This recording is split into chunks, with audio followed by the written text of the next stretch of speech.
Kak. Oke, karena udah jam 8.49 ya, agak karet 4 menit. Mungkin aku mulai aja. Assalamualaikum warahmatullahi wabarakatuh. Waalaikumsalam warahmatullahi wabarakatuh.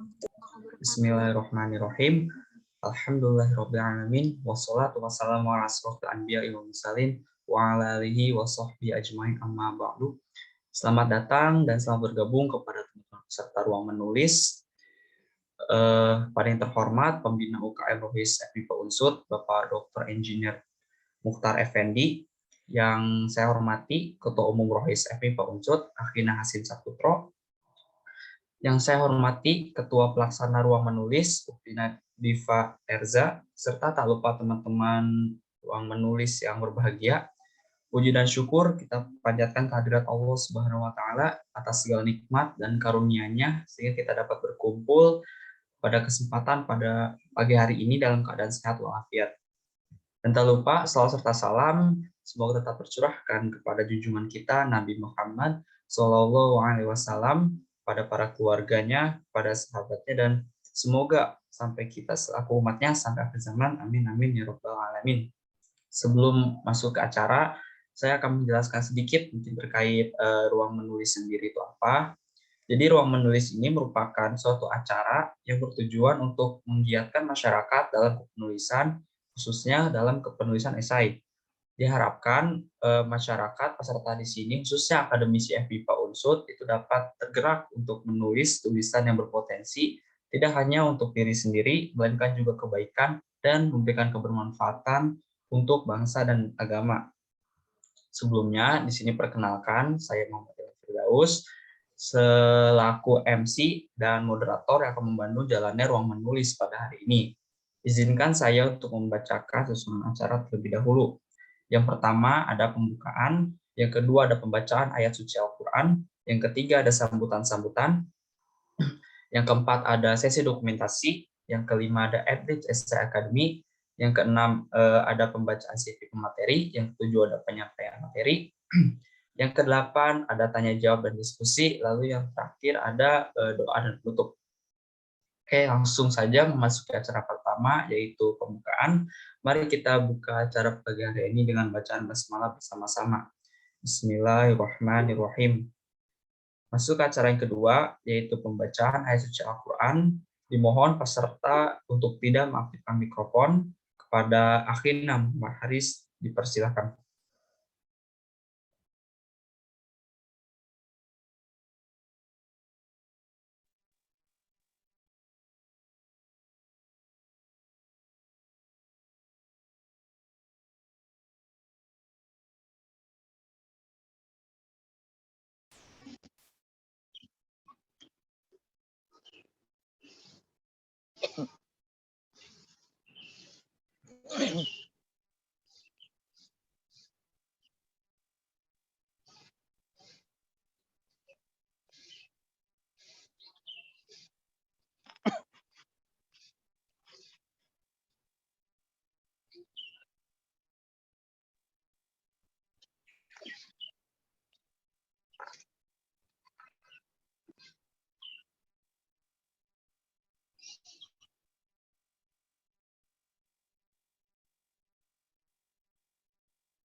Mohon maaf Kak Haris untuk suaranya belum terdengar.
Masih belum terdengar Kak Haris untuk suaranya.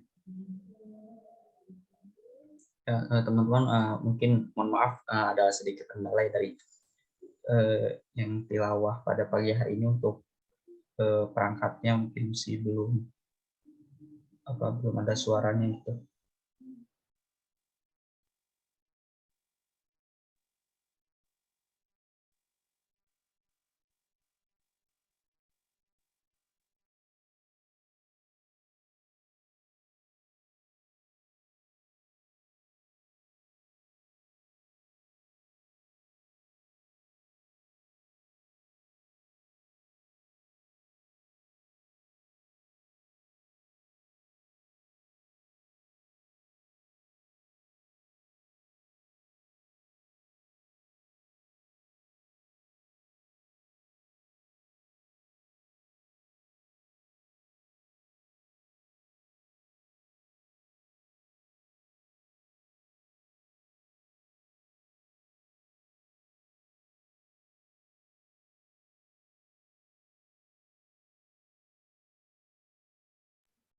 Oke, dikarenakan dari Kak Haris masih ada kendala untuk tilawah akan dibacakan oleh Akhina Rizky Kristianto, kepadanya dipersilahkan.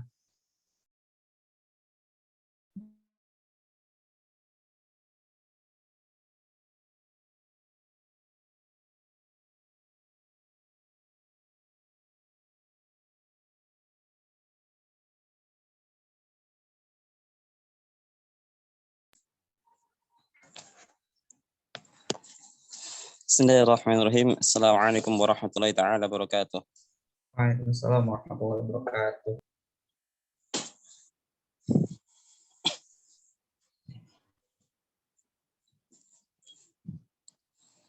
A'udzu billahi minasy syaithanir rajim. Bismillahirrahmanirrahim.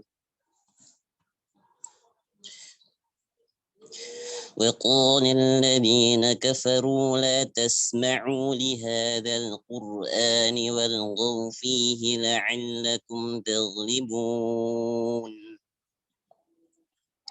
فلنذيقن الذين كفروا عذابا شديدا ولنجزينهم أسوأ الذي كانوا يعملون ذلك جزاء أعداء الله النار لهم فيها دار الخلد جزاء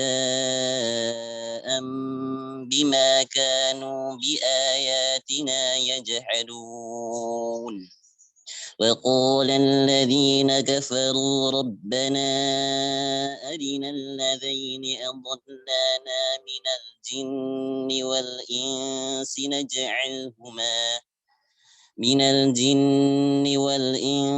نجعلهما تحت أقدامنا ليكونا من الأسفلين إن الذين قالوا ربنا الله ثم استقاموا تتنزل عليهم الملائكة ألا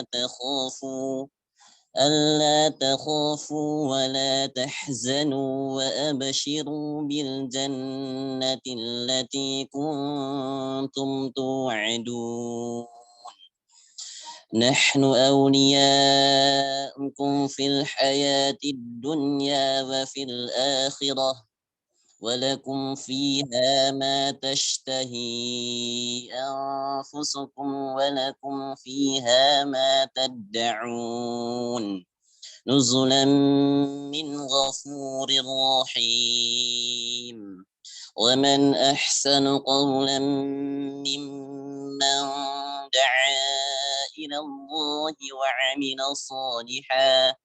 وعمل صالحا وقال إنني من المسلمين ولا تستوي الحسنة ولا السيئة ادفع بالتي هي أحسن فإذا الذي بينك وبينه عداوة كأنه ولي حميم وما يلقاها إلا الذين صبروا وما يلقاها إلا ذو حظ عظيم وإما ينزغنك من الشيطان نزغ فاستعذ بالله إنه هو السميع العليم ومن آياته الليل والنهار والشمس والقمر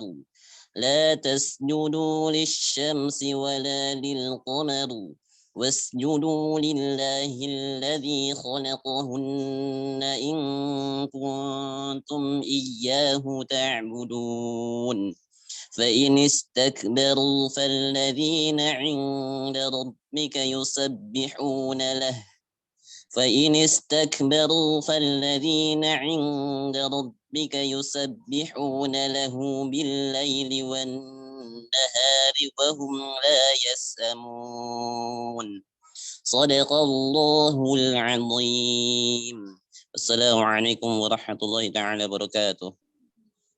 Waalaikumsalam warahmatullahi wabarakatuh. Terima kasih jazakallah khair kepada Akhina Rizky Kristanto atas pembacaan ayat suci Al-Quran. Semoga yang membaca, terutama dan yang mendengarkan ayat Al-Quran tadi mendapatkan pahala dari Allah Subhanahu wa Ta'ala, dan semoga Allah menurunkan rahmat dan karunia kepada kita semua. Amin ya rabbal alamin. Untuk acara selanjutnya yaitu sambutan-sambutan. Untuk sambutan yang pertama yaitu dari Ketua Pelaksana Ruang Menulis, Ukhti Nadifa, kepadanya dipersilakan. Assalamualaikum warahmatullahi wabarakatuh. Waalaikumsalam warahmatullahi wabarakatuh. Alhamdulillahirabbil alamin wassalatu wassalamu ala asrofil anbiya'i wal mursalin wa ala alihi washabihi ajmain. Yang terhormat Pembina UKM Rohis FMIPA Universitas Jenderal Sudirman, Bapak Dr. Eng Mokhtar Effendi. Yang saya hormati Ketua UKM Rohis FMIPA Universitas Jenderal Sudirman, Kak Hasim Saputro. Yang saya hormati pemateri webinar Ruang Menulis, Kak Andi Dwiki Iranda. Yang saya hormati tamu undangan dan serta teman-teman hadirin yang berbahagia. Pertama, marilah kita ucapkan syukur kehadirat Allah Subhanahu wa Ta'ala yang telah melimpahkan rahmat-Nya sehingga pada hari ini kita semua dapat berkumpul secara daring di acara webinar Ruang Menulis yang pertama, Strategi Tembus Isai Nasional dalam Keadaan Sehat Walafiat.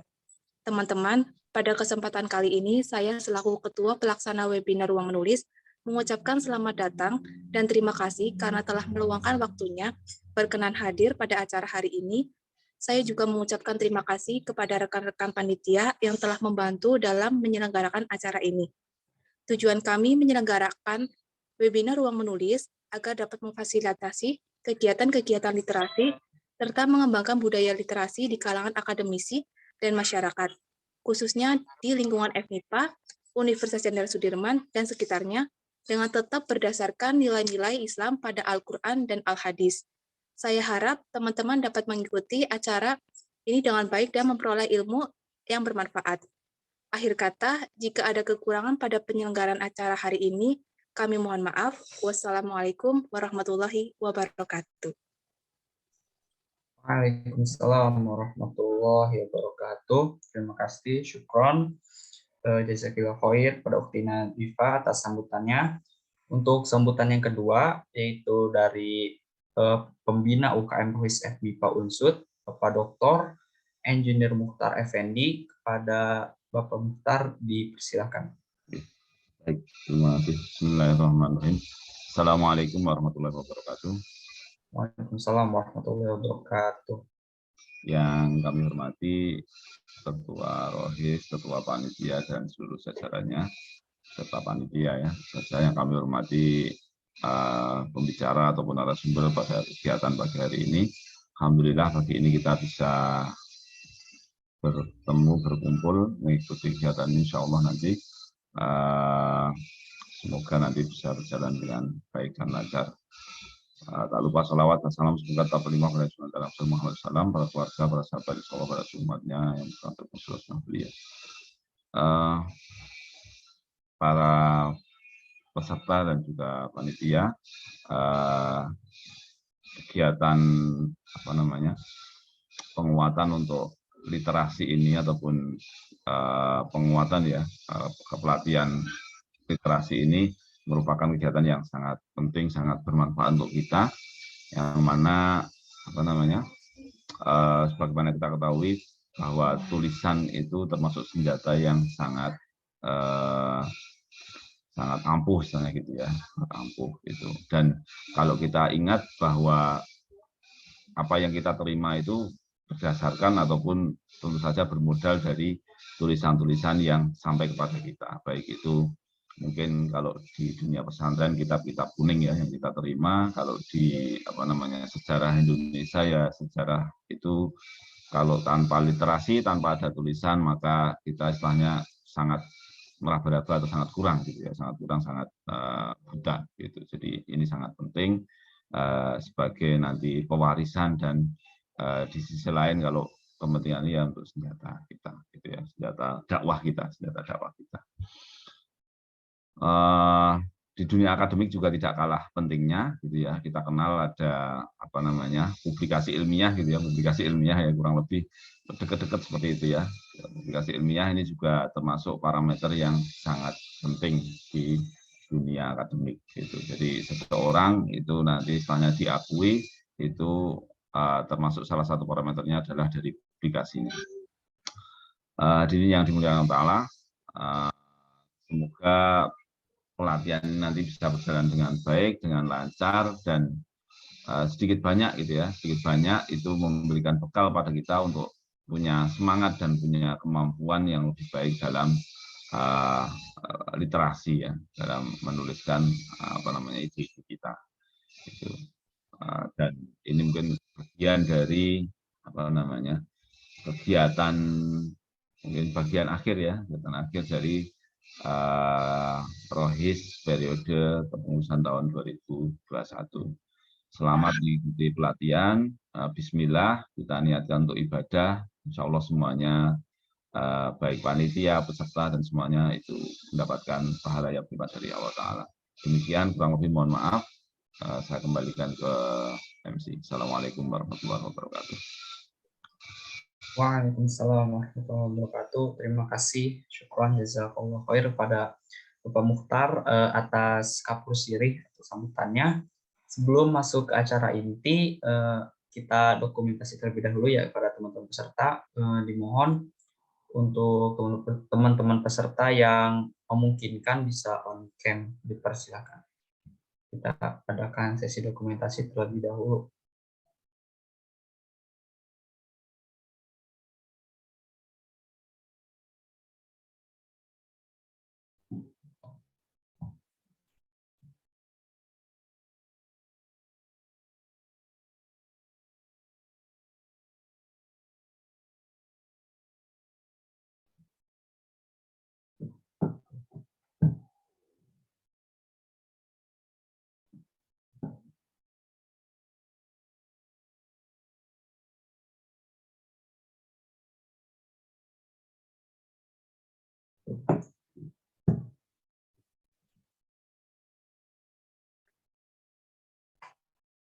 Oke, dari panitia bisa bantu ya dengan hamba saya untuk page yang pertama dulu ya. Nanti dari panitia bisa langsung screenshot aja.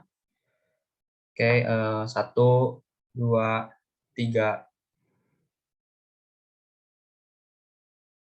Oke, untuk lanjut ke halaman selanjutnya mungkin ya. Langsung saja 1, 2, 3.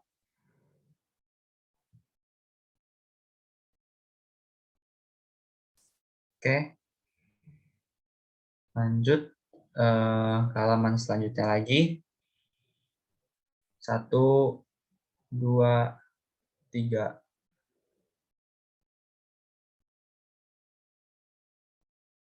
Oke, ke halaman yang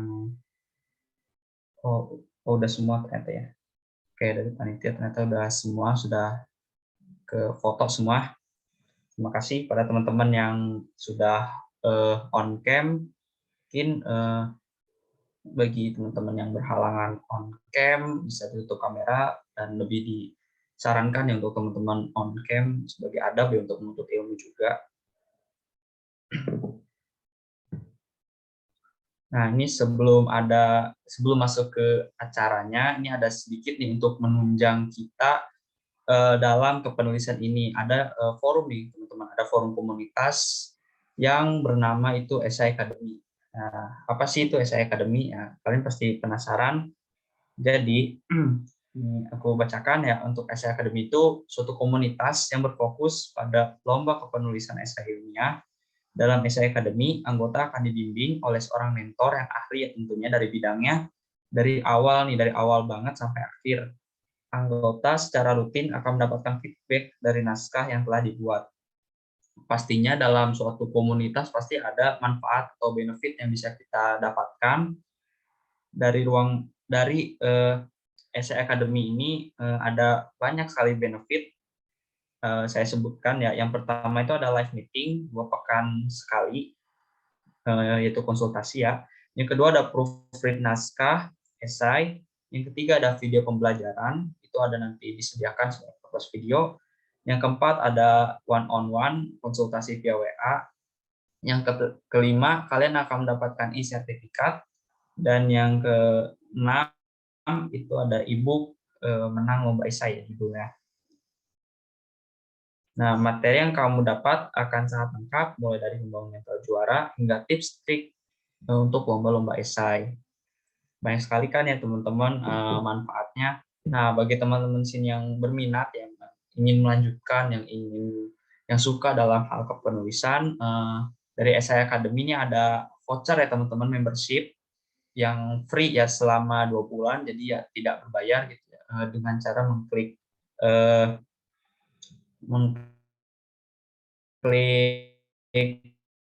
link, diklik, kalian bisa daftar. Di situ ada banyak sekali benefitnya. Kalian bisa langsung join aja ya teman-teman ke Esai Academy.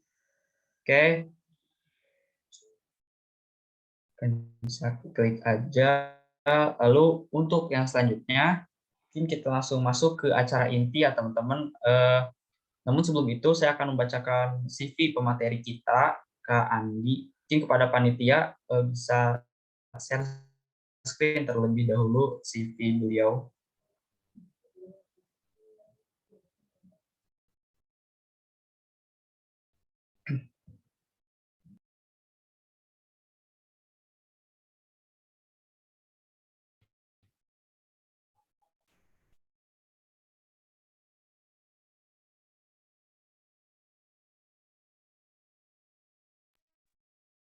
Oke, seperti nampak pada layar ya teman-teman, pembicara kita memiliki nama lengkap Andi Dwiki Iranda, SPD, CBPNLP CPS.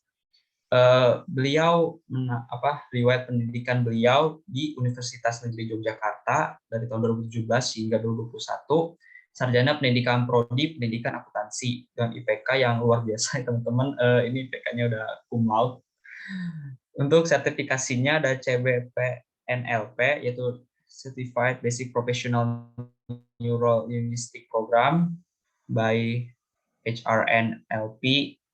Lalu yang kedua ada CPS atau Certified Public Speaking by BNSP in 2021. Untuk karya bukunya, beliau menang lomba esai yang baru saja rilis ya 2021. Ini ada beberapa pengalaman dari beliau, sekali. Ada founder dan CEO dari Esai Academy, ada founder dan CEO dari Menti Network Indonesia, lalu ada founder dan presiden Lingkar Cendekia, founder dan presiden Sahabat Prestatif, koordinator regional FOSSEI Jogja, lalu ada asisten dosen Fakultas Ekonomi UNY. Selain pengalaman sebagai founder, ya beliau juga ada pengalaman sebagai juri juga. Ini beliau spesialis juri. Ini beliau mungkin saya sebutkan 5 teratas saja. Ini karena banyak sekali teman-teman. Yang pertama ada juri Lomba Esai International Student Entrepreneur KMI Kemendikbud 2021. Lalu ada juri Lomba Esai Ekonomi Outlook Unpad 2021. Lalu ada juri Lomba Esai Nasional Kimia UGM 2021. Lalu menjadi juri di NASEC Sensation UGM 2021. Lalu ada juri esai karya pemuda 2021. Untuk selengkapnya mungkin dari teman-teman bisa dilihat ya ke bawah.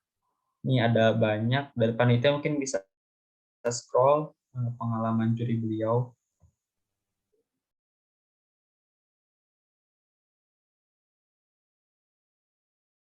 Beliau juga berprestasi.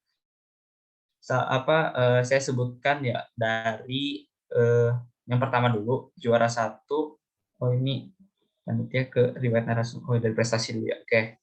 Prestasinya beliau juara 1 di National Accounting Essay Competition FEUM 2019, juara 1 National Business Plan Competition FE UBB, juara 1 Compact STIE Perbana Surabaya, juara 1 Olimpiade Akuntansi di SMKN. Lalu selain juara 1 juga beliau ya menjabat juara 2 dan juara 3. Juara 2 pada Lomba Esai Ekonomi, juara 2 National Business Plan Competition FEB. Lalu yang juara 3 beliau juara 3 pada perlombaan Siapa Pintar Akuntansi di UGM tahun 2019 dan juara 3 Maxi Accounting Competition FEB UGM 2019. Banyak sekali teman-teman prestasi dari Kak Andi. Lalu ini ada penghargaan prestasi juga, ada mahasiswa berprestasi akuntansi dan lain-lain teman-teman. Untuk riwayat narasumber, beliau pernah latihan dasar kepemimpinan mahasiswa di WAA 2021, mengikuti upgrading DPM Untidar, webinar online inkubator KTI Temilreg Sunda Kecil, mengikuti webinar KTI dan esai beasiswa, lalu ada talk show dan lain-lain yang teman-teman bisa dilihat mungkin dari riwayat beliau menjadi pembicara atau narasumber.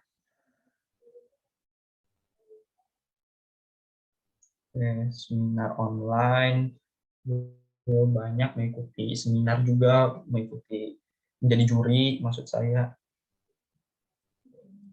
Oke, jadi mungkin seperti itu ya teman-teman untuk CV kita pada pagi hari ini.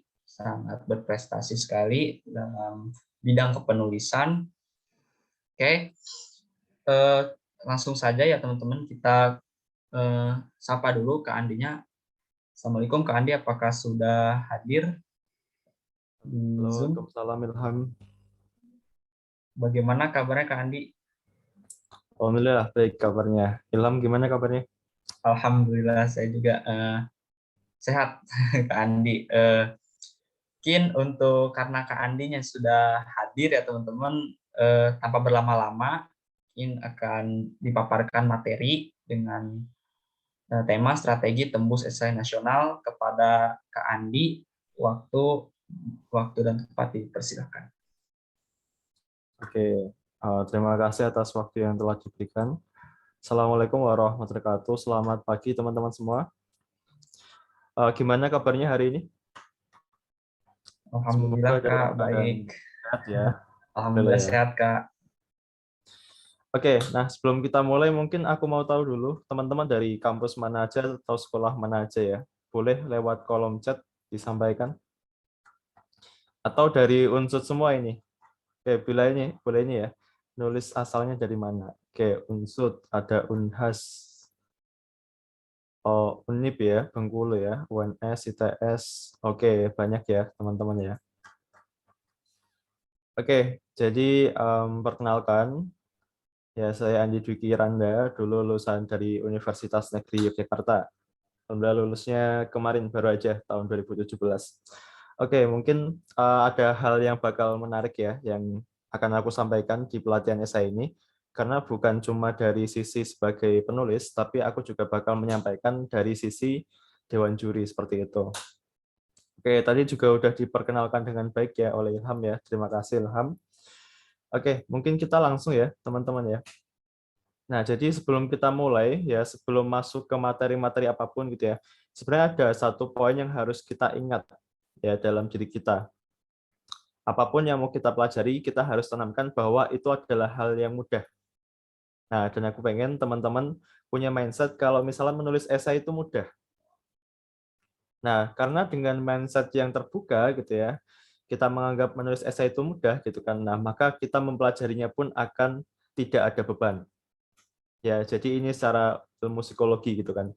Jadi apapun yang mau kita pelajari, kita harus punya positive thinking gitu kan. Kalau kita bisa mempelajari hal itu dengan mudah. Nah, sebelum itu, aku mau tanya dulu. Di sini ada yang pernah ikut lomba esai atau bahkan jadi juara esai nggak? Open mic boleh? Lewat chat boleh? Oh, ini Rudi pernah. Saya pernah juga, Kak. Oke, Monirul pernah. Oke, ini pendamping kelompok 3 ini siapa nama aslinya ya? Oke, alhamdulillah pernah ya. Oke, yang lain? Atau belum? Oke, ini pernah, Ara pernah, Laili pernah, yang lain? Oke, Mutia pernah. Oke, ada yang belum juga. Yang lain? Oke, ada yang belum. Belum ya. Oke. Nah, jadi nanti aku akan ini ya, insya Allah akan aku sampaikan secara detail, jadi supaya ketika teman-teman pun belum pernah menulis esai, bisa terlintas ya gambaran menulis esai itu seperti apa. Oke, lanjut. Nah, jadi mungkin khususnya buat teman-teman yang belum pernah mencoba menulis esai ya, atau mungkin masih merasa menulis itu bukan gayaku lah gitu kan. Nah, jadi memang ada fase-fasenya teman-teman. Pertama itu dipaksa dulu, kemudian terpaksa, biasa, terbiasa sampai dengan luar biasa gitu kan. Nah, jadi kadang-kadang kalau dulu ya, aku mungkin dalam kondisi dipaksa ya. Nah, jadi karena memang dulu itu awalnya aku itu memang anak lomba ya ketika di SMK gitu kan. Jadi dulu aku SMK-nya akuntansi. Nah, biasanya lomba-lomba juga, tapi lombanya biasanya itu di lomba olimpiade akuntansi. Nah, jadi aku juga pengen berprestasi di jenjang mahasiswa gitu kan. Nah, maka dari itu aku coba nih gitu ya, kira-kira mana lomba yang cocok buat aku gitu kan. Nah, setelah aku lihat-lihat, oh ternyata yang cocok sama kesibukanku dan mobilitasku ya, itu adalah lomba esai gitu ya.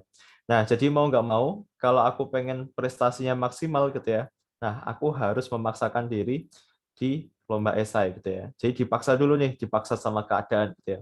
Kemudian jadi terpaksa gitu kan, terpaksa ikut lomba esai, habis itu jadi biasa. Ya, jadi biasa ikut lomba esai. Nah, kemudian udah biasa gitu kan, udah terbiasa juga gitu kan, udah sering menulis esai kayak gitu, sampai akhirnya jadi luar biasa. Jadi kalau mungkin teman-teman tahu tangga-tangga ini ya, tahap-tahap kita menulis esai gitu ya. Pertama kita jadi peserta dulu. Nah, setelah jadi peserta kita jadi pemenang. Nah, setelah jadi pemenang, kita jadi pembicara biasanya ya. Nah, setelah jadi pembicara, biasanya kita jadi juri gitu kan. Nah, sampai pada akhirnya kita bakal nulis buku tentang esai. Nah, jadi itu tahapannya ya, teman-teman ya. Nah, tapi memang ada satu step yang paling sulit kayak gitu ya. Nah, step 4 ke 5 gitu kan. Dari terbiasa menjadi luar biasa gitu kan. Jadi mungkin banyak orang gitu kan yang dia itu udah sering menulis esai gitu kan, tapi nggak pernah jadi juara. Nah, maka dari itu silahkan nanti disimak ya bagaimana cara kita itu bisa membuat esai kita bisa jadi esai yang layak jadi juara gitu. Nah, jadi writing is not my style. Nah, itu cuma karena belum terbiasa aja, teman-teman. Oke, kita lanjut ya. Nah, jadi mungkin ada 3 hal yang akan aku sampaikan ya, teman-teman. Pertama itu adalah mental pemenang, kedua itu adalah membuat ide, dan yang terakhir itu adalah teknik kepenulisan. Nah, jadi kita langsung masuk ya. Nah, jadi mulai dari rumus kesuksesan. Nah, jadi kalau dari buku yang aku baca ya, bukunya adalah Cerdas Seperti Imam Al-Ghazali gitu kan. Nah, jadi ternyata rumus kesuksesan itu terdiri dari 2 hal. Pertama dari IQ, kedua itu dari ESQ. Nah, IQ itu adalah kepintaran kita ya, kecepatan kita dalam memahami sesuatu. Sedangkan ESQ itu berkaitan dengan motivasi, keyakinan gitu kan, kemudian self control dan sebagainya. Nah, ternyata ESQ itu lebih penting daripada IQ, teman-teman. Ya, lebih berperan besar untuk kesuksesan kita. Nah, realitanya gitu kan. Nah, mungkin nih gitu ya. Teman-teman di sini ketika aku menyampaikan gitu kan. Nah, kalian itu langsung dong gitu kan. Kalian langsung paham, oh ternyata seperti ini cara membuat esai yang benar.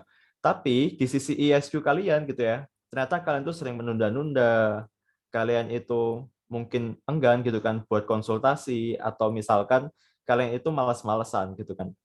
Nah, ternyata ya, malas-malasan itu berpengaruh 85% untuk kesuksesan kalian.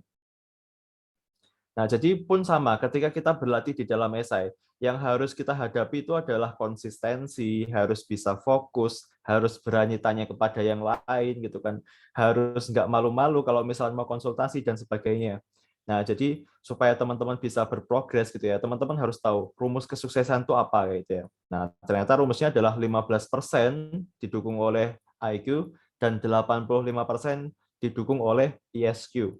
Jadi punya mental yang kuat, ya, nggak down ketika kalah gitu kan, kemudian kita berani untuk melalui kegagalan. Nah, itu adalah salah satu step supaya teman-teman bisa jadi juara dalam lomba esai.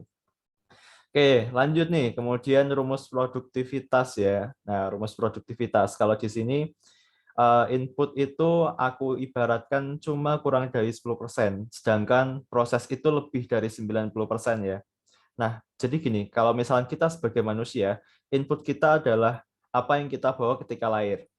Jadi mungkin teman-teman ada yang merasa, oh ini aku punya bakat nih, karena ini bawaanku dari lahir. Aku pinter olahraga, aku pinter menulis, aku pinter ngomong gitu kan, dan sebagainya. Nah, sedangkan proses ini itu adalah proses ketika kita belajar ketika udah lahir gitu kan. Nah, dan aku pengen meyakinkan teman-teman bahwa input ya, yang biasa kita sebut dengan bakat atau bawaan dari lahir, itu sebenarnya cuma kurang dari 10% mempengaruhi kehidupan kita. Nah, sisanya apa? Sisanya adalah proses kita gitu kan, yang biasa kita sebut dengan kerja keras. Jadi ketika teman-teman pengen menulis gitu kan, oke lah, ada yang dia itu punya bakat menulis gitu kan, intuisinya bagus ketika memilih diksi kata gitu kan, ketika nyari ide itu, wah tiba-tiba muncul gitu ya. Nah, tapi itu nggak akan mengalahkan orang-orang yang punya kerja keras gitu kan. Nah, jadi aku harap teman-teman gitu kan, walaupun merasa nggak punya kayak semacam bakat atau misalkan sense gitu ya, untuk menulis. Nah, aku harap teman-teman nggak menyerah di situ gitu kan. Ya, jadi ada jalur lain yang bisa teman-teman lalui, dan itu namanya jalur kerja keras gitu kan. Dan itu punya peluang lebih besar dibandingkan cuma jalur bakat kayak gitu. Karena memang orang yang berbakat itu sedikit teman-teman. Ya, jadi kita harus melalui jalan yang lebih luas gitu ya, namanya jalan kerja keras. Oke, dan yang terakhir gitu kan, ada yang tahu ini logo apa? Logo apa kira-kira? Nike, Kak. Oke, benar. Nah, ini logo Nike ya. Nah, jadi ada salah satu slogan ya yang mungkin ini bisa menjadi kunci dari awal perjalanan kalian. Slogannya adalah just do it. Jadi jangan terlalu banyak mikir, jangan terlalu banyak pertimbangan, jangan menunggu momentum. Nah, jadi tinggal teman-teman gas aja gitu kan. Just do it kayak gitu. Oke, jadi aku harap teman-teman apapun yang kalian dapatkan, mungkin masih ada keraguan gitu kan ketika mengikuti webinar ini. Nah, itu silahkan. Mau sedikit apapun yang teman-teman dapatkan langsung diaplikasikan, ya. Langsung ikut lomba esai, langsung cari lomba esai gitu ya. Atau mungkin langsung ikut bimbingan dan sebagainya. Nah, pun gitu ya. Nanti di akhir sesi bakal dikasih link ya, atau tadi udah ada link gitu kan. Nah, silahkan teman-teman klaim untuk voucher membership-nya ya, dan itu secara gratis kayak gitu. Bisa belajar 2 bulan di Esai Academy. Nanti kebetulan mentornya juga aku kayak gitu. Oke, kita lanjut nih ya teman-teman ya. Nah, tadi udah kita bahas tentang mental juara ya. Jadi ini mungkin dari sisi soft skill, kita sekarang bahas tentang hard skill-nya. Nah, jadi kita mulai dari yang belakang. Kalau misalkan teman-teman pengen jadi juara gitu kan, pengen karya esainya itu jadi juara, nah aku sediakan checklist yang harusnya teman-teman centang ketika udah menulis esainya. Yang pertama, ya, masalahnya yang penting dan spesifik. Yang kedua, idenya menakjubkan, judulnya menarik, kalimatnya powerful, checkpoint yang jelas, ilustrasi yang mempermudah, data yang lengkap, 3P ya, pemerintah, penelitian primer, sama yang terakhir lampirannya membantu. Nah, bagaimana cara membuat 8 hal ini gitu kan supaya bisa diaplikasikan di dalam esai kita? Nah, selanjutnya akan kita bahas. Nah, tapi nanti kalau misalnya teman-teman ada yang ini ya, bingung, oh ini maksudnya apa gitu ya. Nah, itu nanti mungkin bisa kita diskusikan ya, karena waktunya terbatas. Oke, kita lanjut dulu teman-teman. Nah, selanjutnya adalah konsep dalam menulis esai. Jadi ada 2 bagian sebenarnya yang kita tulis ya. Pertama itu kita membuat idenya, kemudian kita membuat kepenulisannya.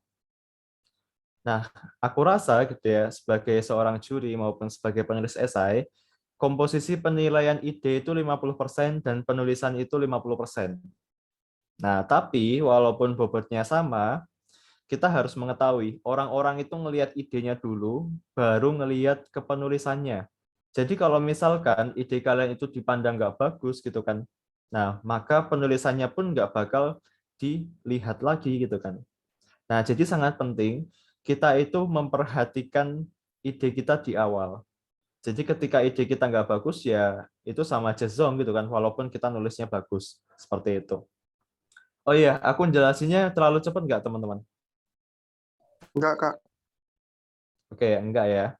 Oke, nanti kalau misalkan ada yang kayak kecepatan gitu ya, nanti bilang aja nggak apa lewat chat. Oke, nah jadi mungkin terkait dengan ide saya, karena ide saya ini sangat penting. Nah, ada 3 pokok indikator gitu ya yang harus teman-teman ampu gitu kan. Yang pertama relevan. Relevan itu berarti sesuai dengan perkembangan zaman dan itu dibutuhkan sekarang. Jadi kalau sekarang mungkin udah pasca pandemi, Indonesia emas, kemudian revolusi society 5.0 gitu kan, atau masih 4.0 kayak gitu kan. Kemudian inovatif dan juga kreatif. Nah, inovatif, kreatif ini maksudnya ya paling nggak ada kebaruan lah atau novelty ya dalam ide yang kamu angkat. Sama yang terakhir aplikatif.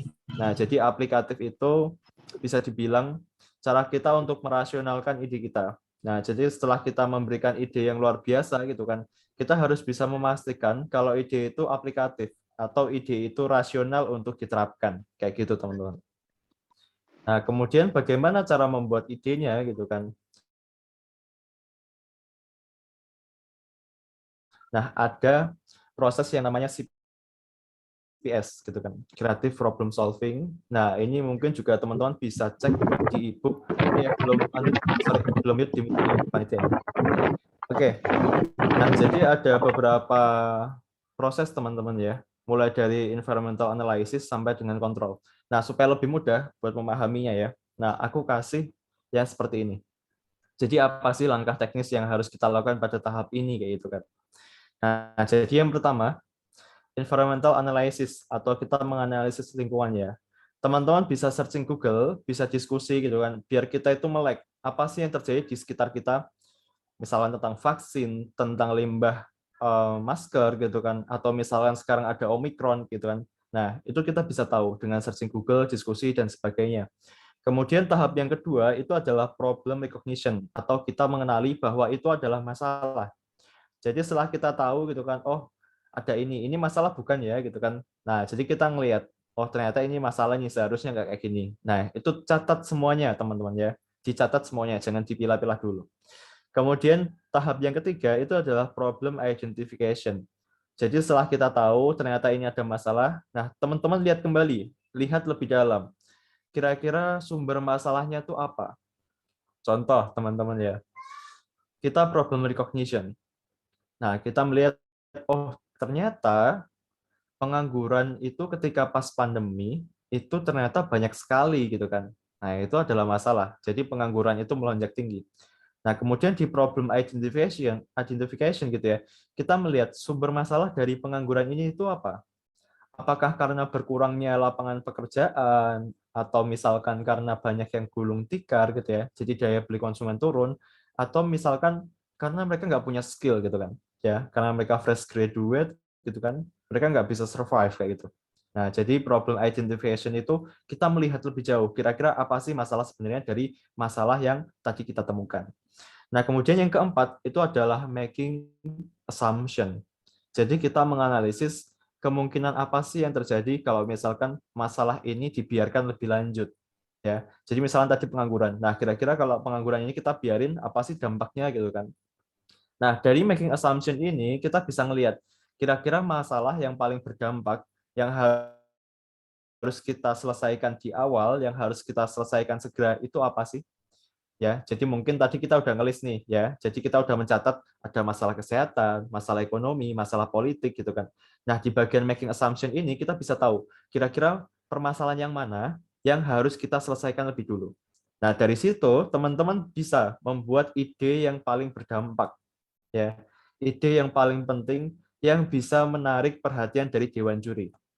Ya, jadi yang kita lihat menarik gitu ya dari sisi dewan juri adalah ketika kalian itu bisa menyelesaikan masalah yang sangat besar gitu kan, yang harus segera diselesaikan. Nah, dan itu ada pada tahap making assumption, teman-teman. Kemudian yang kelima itu adalah generating alternatif gitu kan. Nah, jadi ketika kita udah menemukan nih kira-kira apa sih permasalahan yang kita anggap besar gitu kan yang harus kita selesaikan. Nah, dipilih salah satu ya. Kemudian kita membuat jenis solusinya. Oke, belum berupa solusi ya, tapi berupa jenis solusi. Nah, contoh jenis solusi adalah kita membuat sebuah produk, kita membuat sebuah aplikasi, kita membuat sebuah sistem, kita membuat sebuah gerakan, atau misalnya kita membuat apa yang lain kayak gitu kan. Nah, jadi kita baru milih aja gitu ya, kira-kira apa sih yang bisa kita lakukan gitu kan. Oh, ternyata kita bisa bikinnya itu aplikasi gitu kan. Nah, setelah kita milih gitu ya, kemudian di bagian evaluation and choice gitu kan. Nah, kita pilih itu, kemudian kita membuat ide yang lebih kompleks. Jadi kalau misalnya tadi kita ada pengangguran gitu kan, oke, kita bikin aplikasi untuk mengurangi pengangguran. Nah, tapi nggak cukup sampai di situ, teman-teman. Ya, bukan cuma solutif yang diinginkan, tapi juga unik kayak gitu ya. Nah, jadi supaya kita bisa lebih unik, kita bisa menggunakan teknik scamper. Nah, apa itu scamper? Scamper itu adalah suatu teknik atau metode yang habis ini kita bahas lebih lanjut. Oke, jadi sabar ya. Oke, nah jadi ketika kita udah mengkomplekskan ide yang kita punya gitu kan, ya tadi udah kita pilih, misalnya kita bikin aplikasi, selanjutnya adalah implementation. Ya, jadi ini membuat supaya ide itu aplikatif. Jadi kita membuat aplikasi itu gitu kan, mulai dari ilustrasinya, mulai dari konsepnya, mulai dari flowchart-nya, mulai dari misalkan SWOT-nya gitu kan, nah dan sebagainya.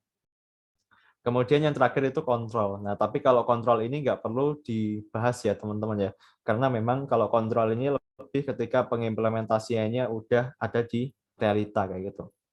Nah, sekarang kita lanjut. Kita bahas tentang scamper. Apa itu scamper gitu ya. Nah, jadi scamper itu adalah salah satu metode dalam creative thinking. Itu adalah singkatan dari substitute gitu ya, sampai yang akhir, reverse rearrange gitu ya.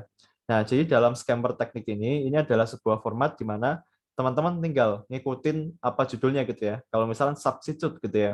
Nah, berarti kita mensubstitusi gitu kan, atau mereplace ya, bagian dari produk, service, atau proses yang udah ada. Contoh nih, misalkan ya, aku pakai yang combine gitu ya. Combine itu adalah kombinasi. Jadi kita mengkombinasikan ide, proses, atau produk gitu ya, menjadi sesuatu yang lebih efisien. Contohnya adalah misalkan kalau kita itu sekarang ada kacamata gitu ya. Nah, mungkin ini adalah inovasi yang udah ada. Nah, kita punya kacamata, kemudian kita pengen gitu kan, kita itu bisa mengetahui misalkan arah mata angin kayak gitu ya. Atau misalkan kita pengen pergi ke suatu tempat.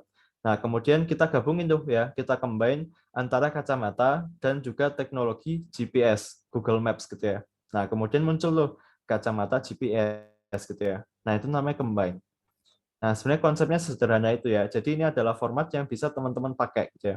Mulai dari substitute sampai dengan reverse rearrange kayak gitu.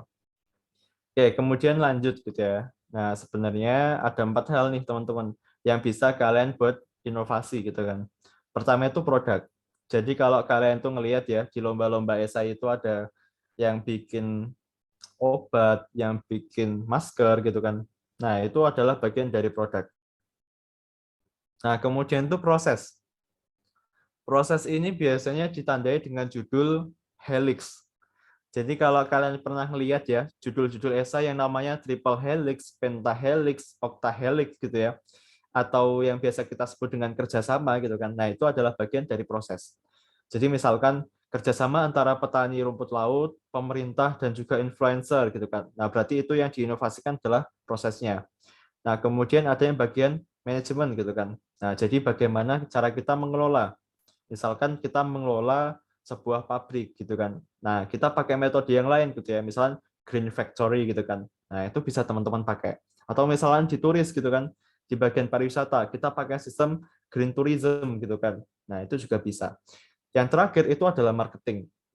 Nah, jadi mungkin marketing ini bukan kayak kita pemasaran ya, tapi biasanya kita bahasakan sebagai sosialisasi.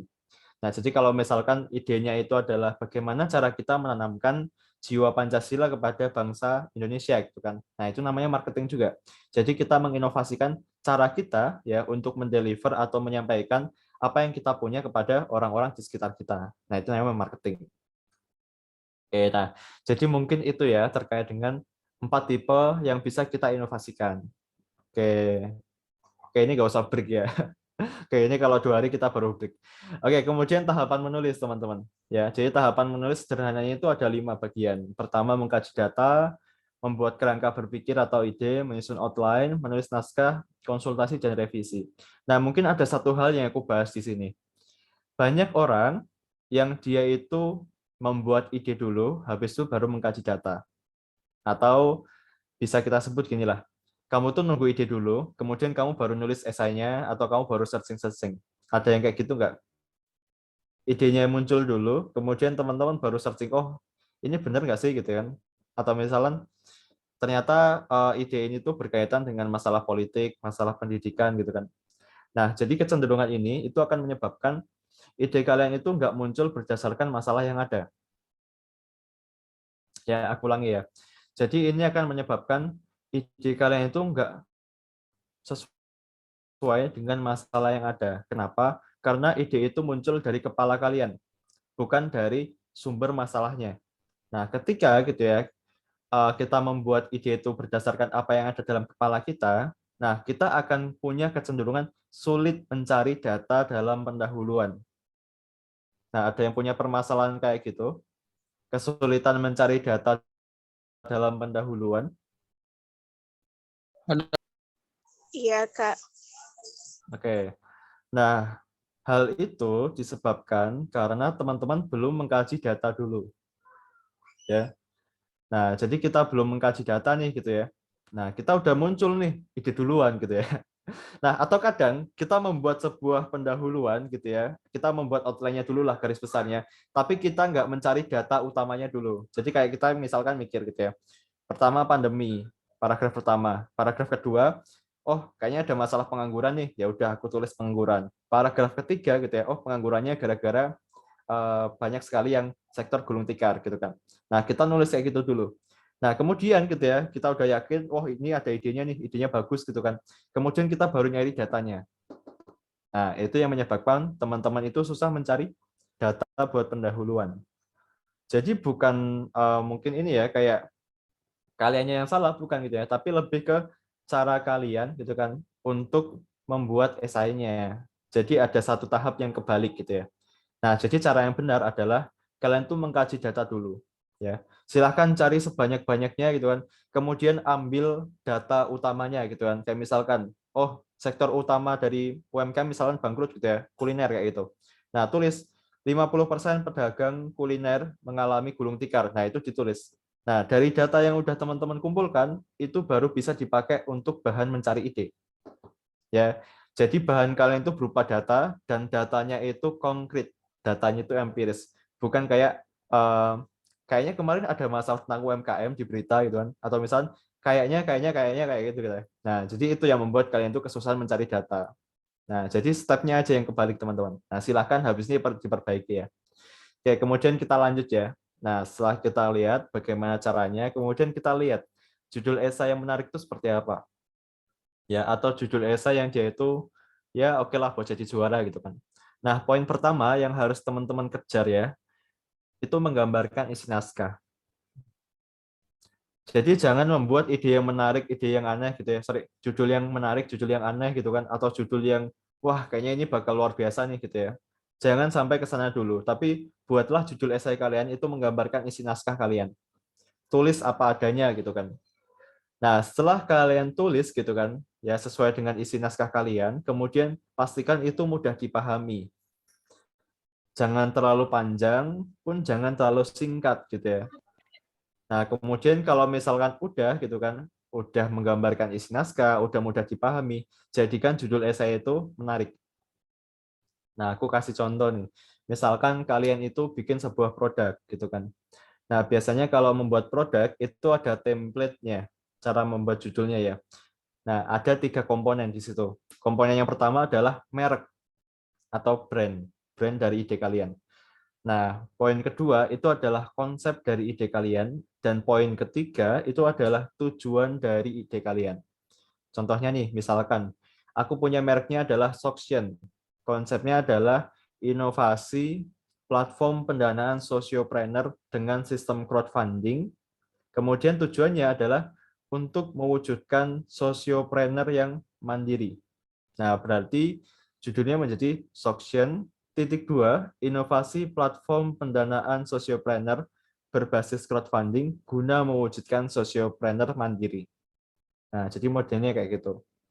Ya, jadi kita tulis dulu gitu kan komponennya apa aja, kemudian kita pastikan itu jadi menarik. Nah, kalau misalnya kepepet ya biasanya kan dibatasi ya. Jadi kayak cuma 20 kata gitu kan. Nah, yang ketiga, yang bagian poin tujuan itu dihilangi aja nggak apa-apa. Jadi cukup dua, yang merek kalian sama yang konsep kayak gitu. Oke, kita lanjut ya. Nanti kalau misalnya mau ditanyakan lebih panjang gitu kan, boleh-boleh banget ya gitu ya. Oke, kemudian data nih teman-teman ya. Jadi dalam lomba esai itu bukan sesuatu yang kita buat sendiri ya. Jadi ada yang punya pendapat, esai itu ya dari kita sendiri gitu kan. Ini cuma pendapat kita sendiri, nggak usah ngambil dari yang lain gitu kan. Nah, itu adalah pemahaman yang mungkin agak keliru. Karena konsep esai yang seperti itu digunakan untuk esai personal atau personal esai ya. Jadi kalau teman-teman mau bikin beasiswa gitu kan, mau bikin esai beasiswa, mau ikut volunteer atau misalkan mau kepentingan yang lain gitu ya, yang bukan dilombakan, biasanya kecenderungannya seperti itu. Jadi itu membahas tentang diri kalian. Sedangkan untuk esai yang kita lombakan biasanya itu adalah esai inovasi atau esai kajian. Nah, dan itu adalah jenis esai ilmiah. Nah, dan kata-kata ilmiah di sini itu mengisyaratkan bahwa esainya didukung dengan data. Gagasan kita didukung dengan data gitu kan. Nah, dan data yang bisa kita gunakan itu yang bagus adalah 3 hal gitu kan. Dari lembaga pemerintah, penelitian sama primer. Nah, pemerintah ini contohnya adalah BPS gitu ya. Kalau penelitian bisa teman-teman cari di Scholar gitu kan, scholar.google ya. Kalau primer, teman-teman bisa wawancara, bisa observasi, bisa kuesioner gitu kan, dan semacamnya. Nah, dan jarang banget nih yang pakai primer gitu kan. Nah, biasanya pakai kecenderungan primer itu anak-anak saintek. Jadi kalau misalnya mereka bikin produk, mereka ada uji lab-nya gitu kan. Nah, anak-anak soshum nih gitu ya, yang itu jarang biasanya. Kayak misalnya akuntansi, pendidikan gitu kan. Padahal kalau misalnya teman-teman menggunakan data primer gitu kan, itu bagus. Ya, itu bisa menambah nilai kalian. Nah, dan yang terakhir ini berita. Sebenarnya berita itu nggak terlalu disarankan, teman-teman. Kecuali kalau misalkan di lembaga pemerintah, di penelitian, di primer itu belum ada sama sekali. Nah, tapi kalau misalnya di 3 yang pemerintah, penelitian, sama primer itu udah ada, jangan pakai berita. Karena data dari berita itu malah membuat esai kalian jelek kayak gitu. Karena berita itu kan sumbernya populer ya. Itu kan artikel, bukan berupa kayak suatu kepenulisan ilmiah kayak gitu kan. Jadi itu dipandangnya kurang kredibel kalau teman-teman masukkan di dalam esai ilmiah. Oke, dan jangan mencari data ketika menulis. Nah, jadi kapan nih gitu kan mencari datanya? Nah, mencari datanya adalah sebelum menulis. Jadi kan ada 3 part gitu ya ketika kita menulis. Pra-menulis, menulis, sama pasca menulis. Nah, jadi di bagian pra-menulis ya, kita belum menulis, kita pastikan datanya itu sudah cukup. Nah, kalau misalkan kita menulis sambil mencari data, ada risiko. Risikonya adalah kita bakal diarahkan oleh tulisan yang kita baca. Nah, sedangkan kita nggak boleh kayak gitu. Seharusnya kita itu punya gagasan sendiri, kita punya ritme menulis sendiri. Jadi data-data yang kita ambil gitu kan, itu untuk mensupport apa yang udah kita pikirkan, apa yang udah kita gagas. Ya, jadi memang orisinil gitu ya. Jangan sampai dari artikel ini ternyata seperti ini. Nah, kita habis itu ubah outline-nya, kita tulis sesuai dengan artikel di sini. Dan biasanya ada kecenderungan. Kecenderungannya adalah kata-katanya mirip lama-lama. Ya. Nah, jadi jangan sampai teman-teman itu mencari data ketika menulis. Nah, atau gitu ya, boleh di pasca malahan gitu kan. Jadi kita udah menulis gitu kan, kita merasa kurang, nah kita baru merevisi, kita nambahin data kayak gitu. Jadi pas menulis gitu kan, nah itu jangan sambil mencari data, teman-teman. Nah, kemudian secara sederhana gitu kan, esai yang bagus tuh kayak gini. Ada masalah yang relevan gitu kan, kemudian teman-teman menyelesaikannya dengan cara yang rasional, lengkap, terstruktur, dan solusinya itu tepat sasaran, out of the box gitu ya. Nah, masalah yang relevan ini kayak tadi ya, masalahnya berdampak gitu kan. Jadi yang di CPS proses tadi ya. Kemudian cara penyelesaiannya itu rasional, lengkap, terstruktur. Nah, kalau terstruktur itu berarti dari 3 bagian. Dari pendahuluan, pembahasan, sama penutup. Nah, kalau lengkap, itu berarti teman-teman bisa pakai lampiran gitu ya, sebagai pendukungnya. Nah, dan semakin lengkap gitu ya, semakin bisa dipahami dengan mudah gitu kan, itu lebih baik. Jadi makanya kalau esai-esai inovasi ya, nggak mungkin kalau esai yang nggak ada gambarnya itu bakal jadi juara. Ya, diingat-ingat. Nggak mungkin esai yang nggak ada gambarnya, nggak ada ilustrasinya itu bakal jadi juara. Kenapa? Karena gambar, ilustrasi, atau misalnya lampiran yang lain, itu mendukung 50% dari nilai si penulis esai kayak gitu ya. Nah, jadi diingat-ingat. Jadi skill desain itu hampir jadi wajib ya ketika kita menulis esai inovasi. Nah, tapi kalau esai kajian mungkin itu ada pengecualian ya, karena mungkin kalau esai kajian itu nggak perlu banyak gambar gitu kan untuk menjelaskan. Oke, kemudian solusinya tepat sasaran dan out of the box gitu ya. Jadi idenya itu yang dijadikan solusi ya, itu adalah ide yang solutif dan juga unik kayak gitu teman-teman. Nah, dan esai yang bagus itu nggak kayak gini gitu kan. Jadi ada masalah 3, kemudian diselesaikan dalam satu solusi gitu kan. Pun kebalikannya, masalahnya 1, solusinya 3 gitu kan. Nah, kenapa gitu kan? Bukannya bagus ya, ada misalkan kayak 3 masalah bisa diselesaikan dalam satu. Nah, bukan tentang itu teman-teman, tapi tentang kita menulisnya. Jadi kalau struktur yang bagus gitu ya, jadi kita tuh di dalam pendahuluan itu cuma membahas satu hal, ya, satu masalah spesifik. Kalau misalkan ada 3 masalah gitu kan, nah kita juga harus menjelaskan secara spesifik juga gitu kan. Sedangkan kalau misalkan di dalam lomba esai itu sangat terbatas. Kadang-kadang cuma 5 halaman, 7 halaman, atau 500 kata gitu kan, dan sebagainya. Pun sama gitu kan. Kalau kita punya 3 solusi gitu kan, kita juga harus menjelaskan secara detail juga solusinya gitu kan. Jadi lebih baik satu solusinya itu mendalam gitu kan, dan permasalahannya juga kita bahas secara spesifik kayak gitu. Jadi bukan cuma pengangguran gitu ya, tapi kita juga lihat sumber masalah dari pengangguran yang sekarang itu apa kayak gitu. Oke, nah kemudian lanjut nih gitu ya, rancangan naskah ya. Nah, jadi sebenarnya simpelnya gini. Ada masalah umum ya di dalam pendahuluan, kemudian kalian sebutkan masalah spesifiknya apa, solusi yang pernah ditawarkan oleh orang-orang gitu kan. Jadi aku kasih contoh ya. Misalkan kita mau donasi ya, permasalahan umumnya adalah donasi. Jadi orang-orang itu datanya orang Indonesia itu enggan buat berdonasi gitu kan, misalnya gitu kan. Kemudian masalah spesifiknya ternyata orang-orang itu bukan malas berdonasi gitu ya, tapi lebih malas karena nggak ada fasilitas yang bisa memberikan akses donasi lebih cepat gitu kan. Nah, kemudian solusi yang pernah ditawarkan adalah contohnya kitabisa.com gitu ya. Nah, kemudian teman-teman tawarkan apa ide yang sesuai dengan gagasan kalian kayak gitu. Oh, ternyata ditambahkan inovasi nih. Inovasinya itu berupa kode QRIS gitu kan, QRIS gitu kan. Nah, itu bisa juga. Kemudian kalian jelaskan, kemudian sintesis. Nah, apa itu sintesis? Sintesis itu adalah tesis yang udah dijelaskan atau penutup ya, kayak gitu. Nah, kemudian lanjut gitu kan.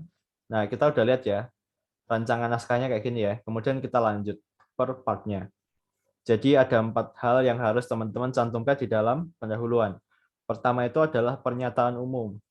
Jadi ada satu kalimat di awal yang itu nggak ada perdebatan. Contoh nih, coronavirus disease gitu ya, itu adalah sebuah penyakit yang memporak-porandakan bangsa Indonesia. Nah, itu pernyataan umum. Dan aku yakin semuanya sepakat dengan hal itu. Jadi nggak ada perdebatan. Nah, setelah kita menyebutkan pernyataan umum, kita lanjutkan dengan latar belakang informasi. Mulai dari data, kalimat penjelas, kemudian kutipan-kutipan, ya. Ini untuk mendukung dari pernyataan umum yang tadi. Dan ini juga digunakan untuk menjelaskan masalah, teman-teman. Kemudian setelah kita menjelaskan masalahnya, masalah umum dan masalah spesifiknya, kita lanjut ke tesis. Jadi tesis ini kan berarti ide kalian. Biasanya kalau di esai itu ada template-nya ya. Template-nya itu berdasarkan latar belakang yang telah disebutkan, maka penulis memiliki sebuah gagasan yang berjudul bla bla bla. Nah, itu tesisnya, Meh. Biasanya satu kalimat aja kalau tesis ya. Kemudian setelah tesis itu dilanjutkan dengan pengenalan subtopik isi. Misalnya tadi judulnya itu Soction gitu ya. Nah, di bagian pengenalan subtopik isi ini berarti menjelaskan Sogchen memiliki konsep bla bla bla. Sogchen bertujuan untuk bla bla bla. Sogchen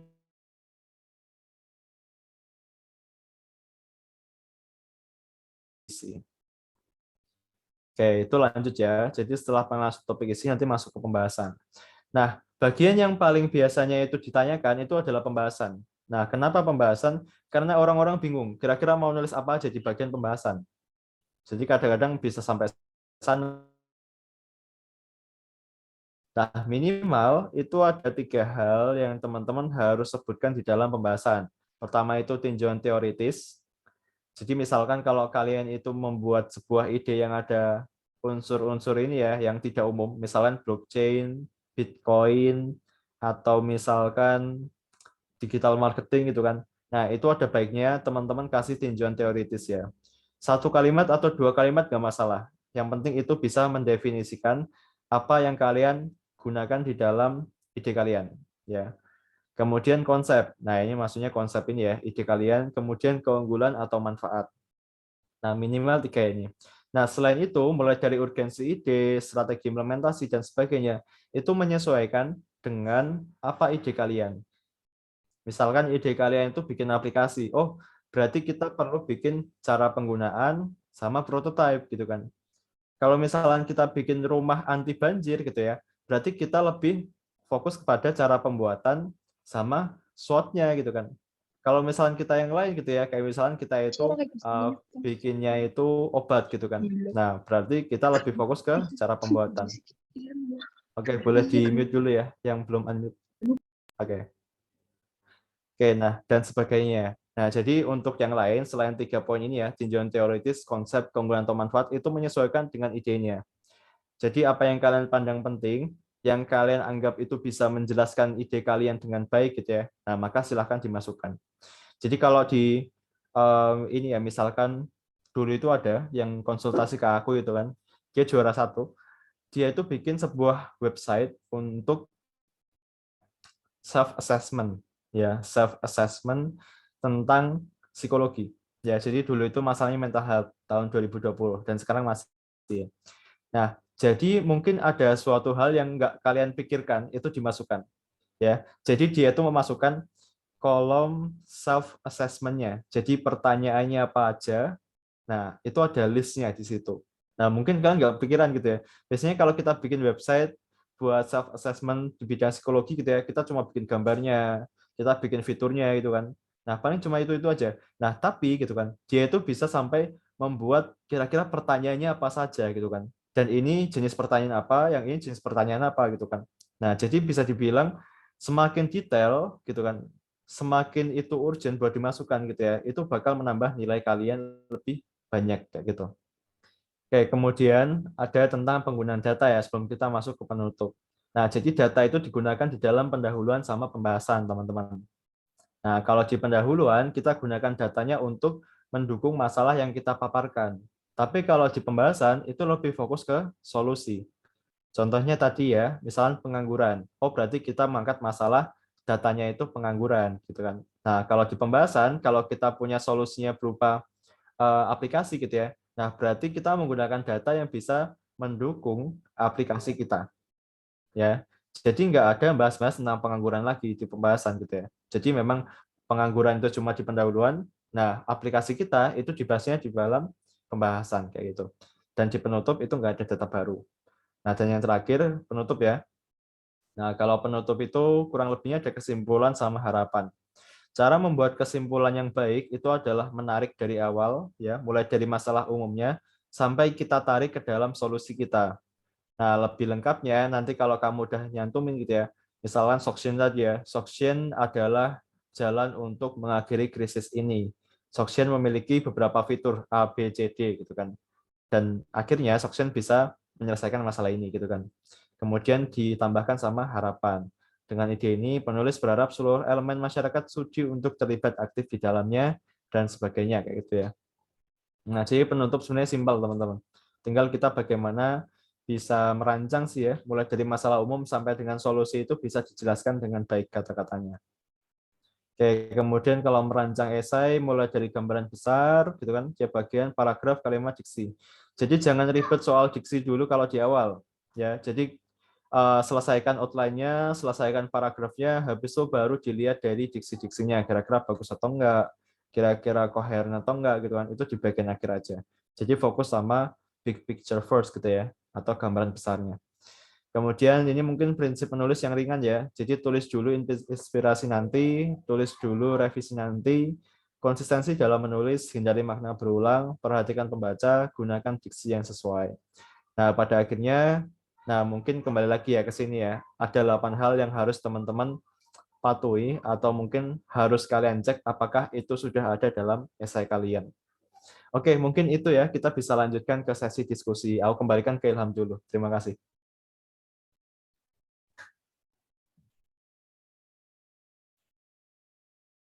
Cek. Baik, terima kasih kepada Kak Andi ya atas pemaparan materinya. Sebelum lanjut ke sesi diskusi ya, di sini saya mau reminder pada teman-teman yang mungkin belum atau yang tadi belum dapat info ya terkait ada voucher dari esai akademi, itu bisa langsung daftar aja teman-teman. Lumayan itu selama 2 bulan itu kalian bisa konsultasi, bisa ya japri lewat WA. Ini kan tadi kata Kak Andi, kebetulan beliau mentornya juga. Nah, mungkin dari teman-teman bisa ingin tahu lebih lanjut tentang penulisan, tentang esai, bisa nih join ke membership di Esai Academy. Linknya ada di kolom komentar. Lalu untuk selanjutnya saya buka untuk sesi tanya jawab dari teman-teman, mungkin bisa raise hand atau menulis pertanyaan di kolom chat. Dipersilahkan pada teman-teman peserta. Mungkin ada yang ingin bertanya, bisa raise hand atau bisa menuliskan di kolom komentar jika tidak memungkinkan ya untuk berbicara secara langsung. Oke, ini ada pertanyaan Kak Andi dari Munirul, ada Raisen. Silahkan Kak Munirul. Baik, bismillah. Assalamualaikum warahmatullahi wabarakatuh. Waalaikumsalam warahmatullahi wabarakatuh. Izin Kak, saya mau tanya. Saya kan awalnya pernah ikut esai. Saya tuh kalau nggak salah tuh kemarin tuh esai saya tuh yakni ada sebuah problem, masalah, tapi saya menjelaskan solusinya aja tanpa ada inovasi atau bagaimana.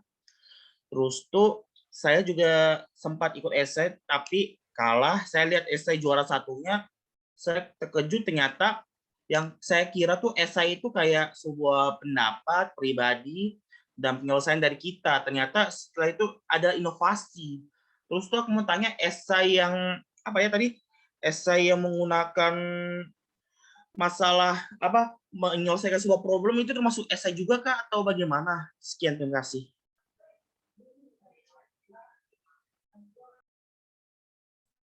Oke, langsung ucap ya Ilham ya. Ya Kak Andi, dipersilakan. Oke, nah supaya lebih mudah ya, aku kasih lihat postinganku ya. Aku sempat bahas ini soalnya baru aja. Nah, jadi mungkin teman-teman juga ini ya, yang mau tahu info-info soal esai bisa follow juga gitu kan. Jadi ada beberapa hal yang aku share ya. Nah, jadi gini ya, Munirul ya. Jadi kan ada 2 jenis esai yang biasanya dilombakan gitu ya, atau bahkan 3 ya. Ya biasanya 3 sih. Pertama itu esai inovasi. Yang kedua itu adalah esai kajian. Yang ketiga itu adalah esai personal. Nah, cara membedakannya gimana gitu kan? Biasanya kita lihat dari temanya. Kalau misalkan temanya itu adalah ibuku gitu kan, atau misalkan visi untuk Indonesia gitu kan. Nah, itu namanya esai personal. Jadi kalau kamu mau nulis itu berarti tentang gagasanmu gitu kan. Ya pokoknya kamu nggak perlu pakai data, oke lah gitu kan, bisa kayak gitu. Jadi itu tentang angan-angan kita kayak itu ya. Biasanya kalau dari kejar mimpi atau misalkan dari kemarin itu apa ya, sejuta cita kalau nggak salah ya, itu sempat ngadain kayak gitu. Kemudian yang kedua itu esai kajian. Nah, esai kajian ini biasanya kalau teman-teman itu menjumpai hampir-hampir mirip dengan esai personal, tapi biasanya tentang topik umum. Contohnya feminisme, kemudian Pancasila, atau misalkan kayak kebijakan keuangan gitu kan. Nah, jadi di situ teman-teman nggak dituntut sebuah inovasi dalam bentuk produk, bukan. Tapi inovasinya itu berupa dalam bentuk sudut pandang. Ingat ya. Jadi sama-sama ada inovasinya ya. Jadi semua esai itu ada inovasinya gitu ya. Kayak tadi esai personal pun ada inovasinya. Kira-kira gagasan kita tuh yang inovatif tuh kayak apa gitu kan. Nah, tapi kalau di esai kajian itu adalah sudut pandangnya. Jadi misalkan nih kalau kita itu ngangkat tentang kebijakan keuangan yang sekarang. Nah, jadi dilihat mana yang topik lebih spesifik. Misalkan kita ngangkat tentang JPS, jaring pengaman sosial gitu kan. Nah, kemudian sudut pandang apa yang mau kita lihat gitu kan. Dari sudut pandang evaluasi kah, sudut pandang perencanaan, atau misalkan yang lain. Nah, tapi poinnya ada inovasi di situ. Nah, tapi inovasinya di bagian sudut pandangnya. Kemudian yang ketiga itu esai inovasi. Nah, kalau esai inovasi ini biasanya kamu bakal menemukan temanya adalah peran Indonesia pada pasca pandemi COVID. Kemudian Indonesia dalam mewujudkan Indonesia Emas, Indonesia dalam menyongsong SDGs gitu kan. Nah, kalau misalkan contoh-contoh temanya itu seperti itu berarti esai inovasi. Nah, apa yang diinginkan esai inovasi gitu ya? Esai inovasi itu pengennya sebuah produk. Misalkan kamu bikin aplikasi, kamu bikin contohnya mekanisme, kamu bikin sistem, kamu bikin obat, kamu bikin dinamo, kamu bikin kincir angin. Nah, itu yang diinginkan. Jadi bukan cuma kayak kita itu bikin sebuah kajian gitu ya, misalnya pemanfaatan media sosial. Nah, itu nggak bakal jadi juara. Yang jadi juara itu kalau ada bentuk konkretnya, aplikasi, kemudian kalau anak-anak kesehatan tuh bikin obat, bikin masker, bikin vaksin gitu ya, dan sebagainya. Nah, dan esai inovasi itu adalah esai yang paling sering dilombakan di Indonesia. Jadi kalau kamu ke luar negeri esainya gitu kan, itu juga ada esai inovasi, tapi biasanya juga lebih banyak esai kajian, ya. Jadi mirip artikel ilmiah, cuma mungkin cara menulisnya beda. Nah, dan mungkin ada satu tips ya yang aku bisa berikan kalau teman-teman itu mau bikin ide dalam esai inovasi. Nah, jadi template-nya itu kayak gini. Jadi di dalam esai inovasi itu ada masalah makro, mikro, sama masalah pendukung. Nah, dan di sini itu ada poinnya, teman-teman. Ada 50, 20, sama 5. Nah, berarti yang banyak poinnya itu yang harus diselesaikan pertama. Ya, berarti masalah makro dulu, mikro, sama pendukung. Kayak gitu ya. Biar nilainya tinggi. Nah, masalah makro gitu kan. Itu contohnya kita ngambil di bagian pendidikan. Oh, berarti solusinya kita bikin berupa aplikasi pembelajaran gitu ya. Kemudian ada masalah mikronya nih gitu ya. Ternyata di dalam pendidikan gitu ya, itu ada masalah yang lebih kecil lagi. Masalahnya adalah pembelajaran yang sekarang itu tidak meningkatkan berpikir kritis. Jadi kita bikin solusi nih. Oh, kita bikin nih pakai metode problem based learning sama metode six heads thinking gitu kan. Nah, berarti udah ada 3 inovasi di situ gitu kan. Nah, kemudian kita ada masalah pendukungnya. Oh, ternyata di dalam pendidikan itu kurang efektif gara-gara nggak menarik gitu ya. Makanya kita sisipkan teknologi VR. Ya, jadi ada beberapa layer inovasi yang ada di sini, mulai dari masalah makro, mikro, sampai masalah pendukung. Sampai akhirnya jadilah sebuah ide aplikasi pembelajaran yang berbasis problem based learning dan six head thinking dengan memanfaatkan teknologi VR. Nah, jadi kalau esai inovasi yang diminta itu ide-idenya kayak gini. Oke, bisa dipahami nggak contohnya? Tadi siapa yang tanya? Saya, Bang. Oh ya, Saya, udah Kak. jelas belum? Insya Allah jelas sudah, Kak. Terima kasih. Oke, sama-sama.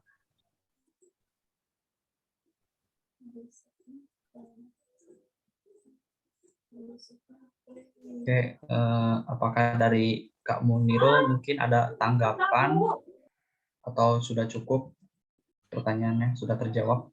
Insya Allah cukup, Kak. Terima kasih. Oke, alhamdulillah jika sudah terjawab. Untuk Kak Andi ini ada pertanyaan yang kedua, mungkin saya bacakan yang ada di kolom komentar. Saya sering melihat para pemenang esai menggunakan kata aplikasi dalam judul esai mereka. Arti atau makna dari kata aplikasi di dalam judul mereka itu seperti apa ya, Kak? Dan boleh Kakak berikan contohnya? Terima kasih. Oke. Nah, sebenarnya ini nyambung ke sini ya. Jadi aplikasi itu maksudnya kayak aplikasi di HP, aplikasi di komputer gitu kan.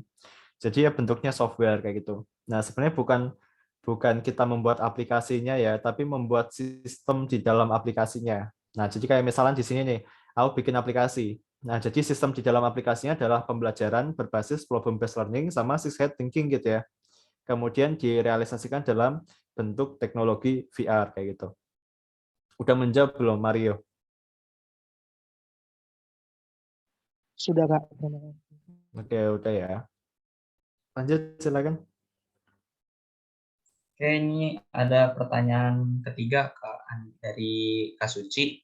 Selamat pagi, Kak, izin bertanya. Tenggelam. Ini.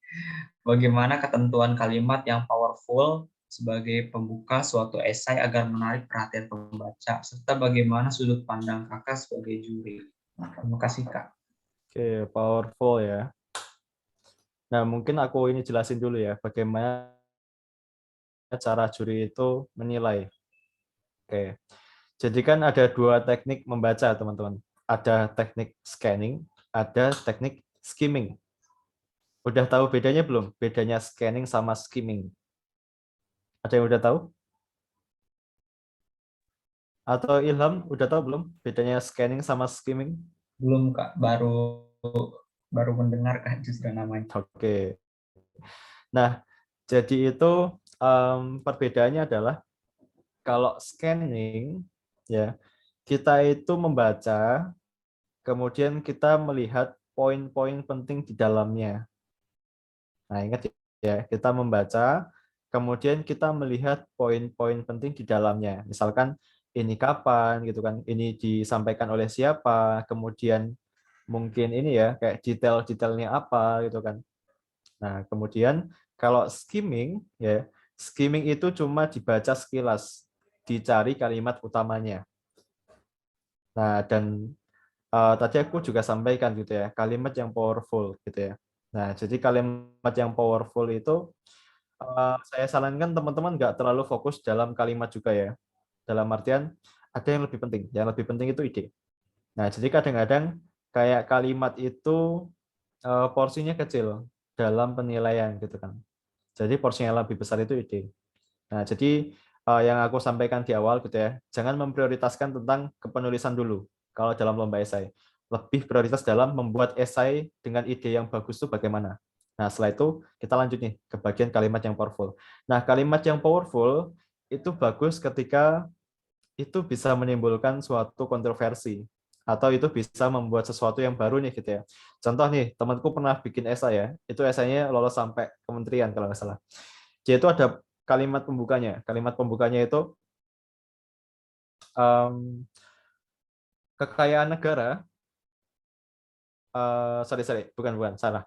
Demokrasi. Nah, demokrasi itu adalah sistem pemerintahan dari rakyat, oleh rakyat, untuk rakyat, dan untuk wakil rakyat atau DPR. Nah, jadi di situ dia pengen membahas tentang korupsi. Ya, jadi korupsi yang dilakukan sama DPR gitu ya. Nah, di situ dari rakyat, oleh rakyat, untuk rakyat, dan untuk wakil rakyat gitu kan. Nah, itu kan kalimatnya powerful kan. Berarti ada porsi tersendirinya buat wakil rakyat gitu kan. Nah, jadi biasanya kita bisa menggunakan majas di situ, teman-teman. Kita bisa menggunakan quotes gitu kan.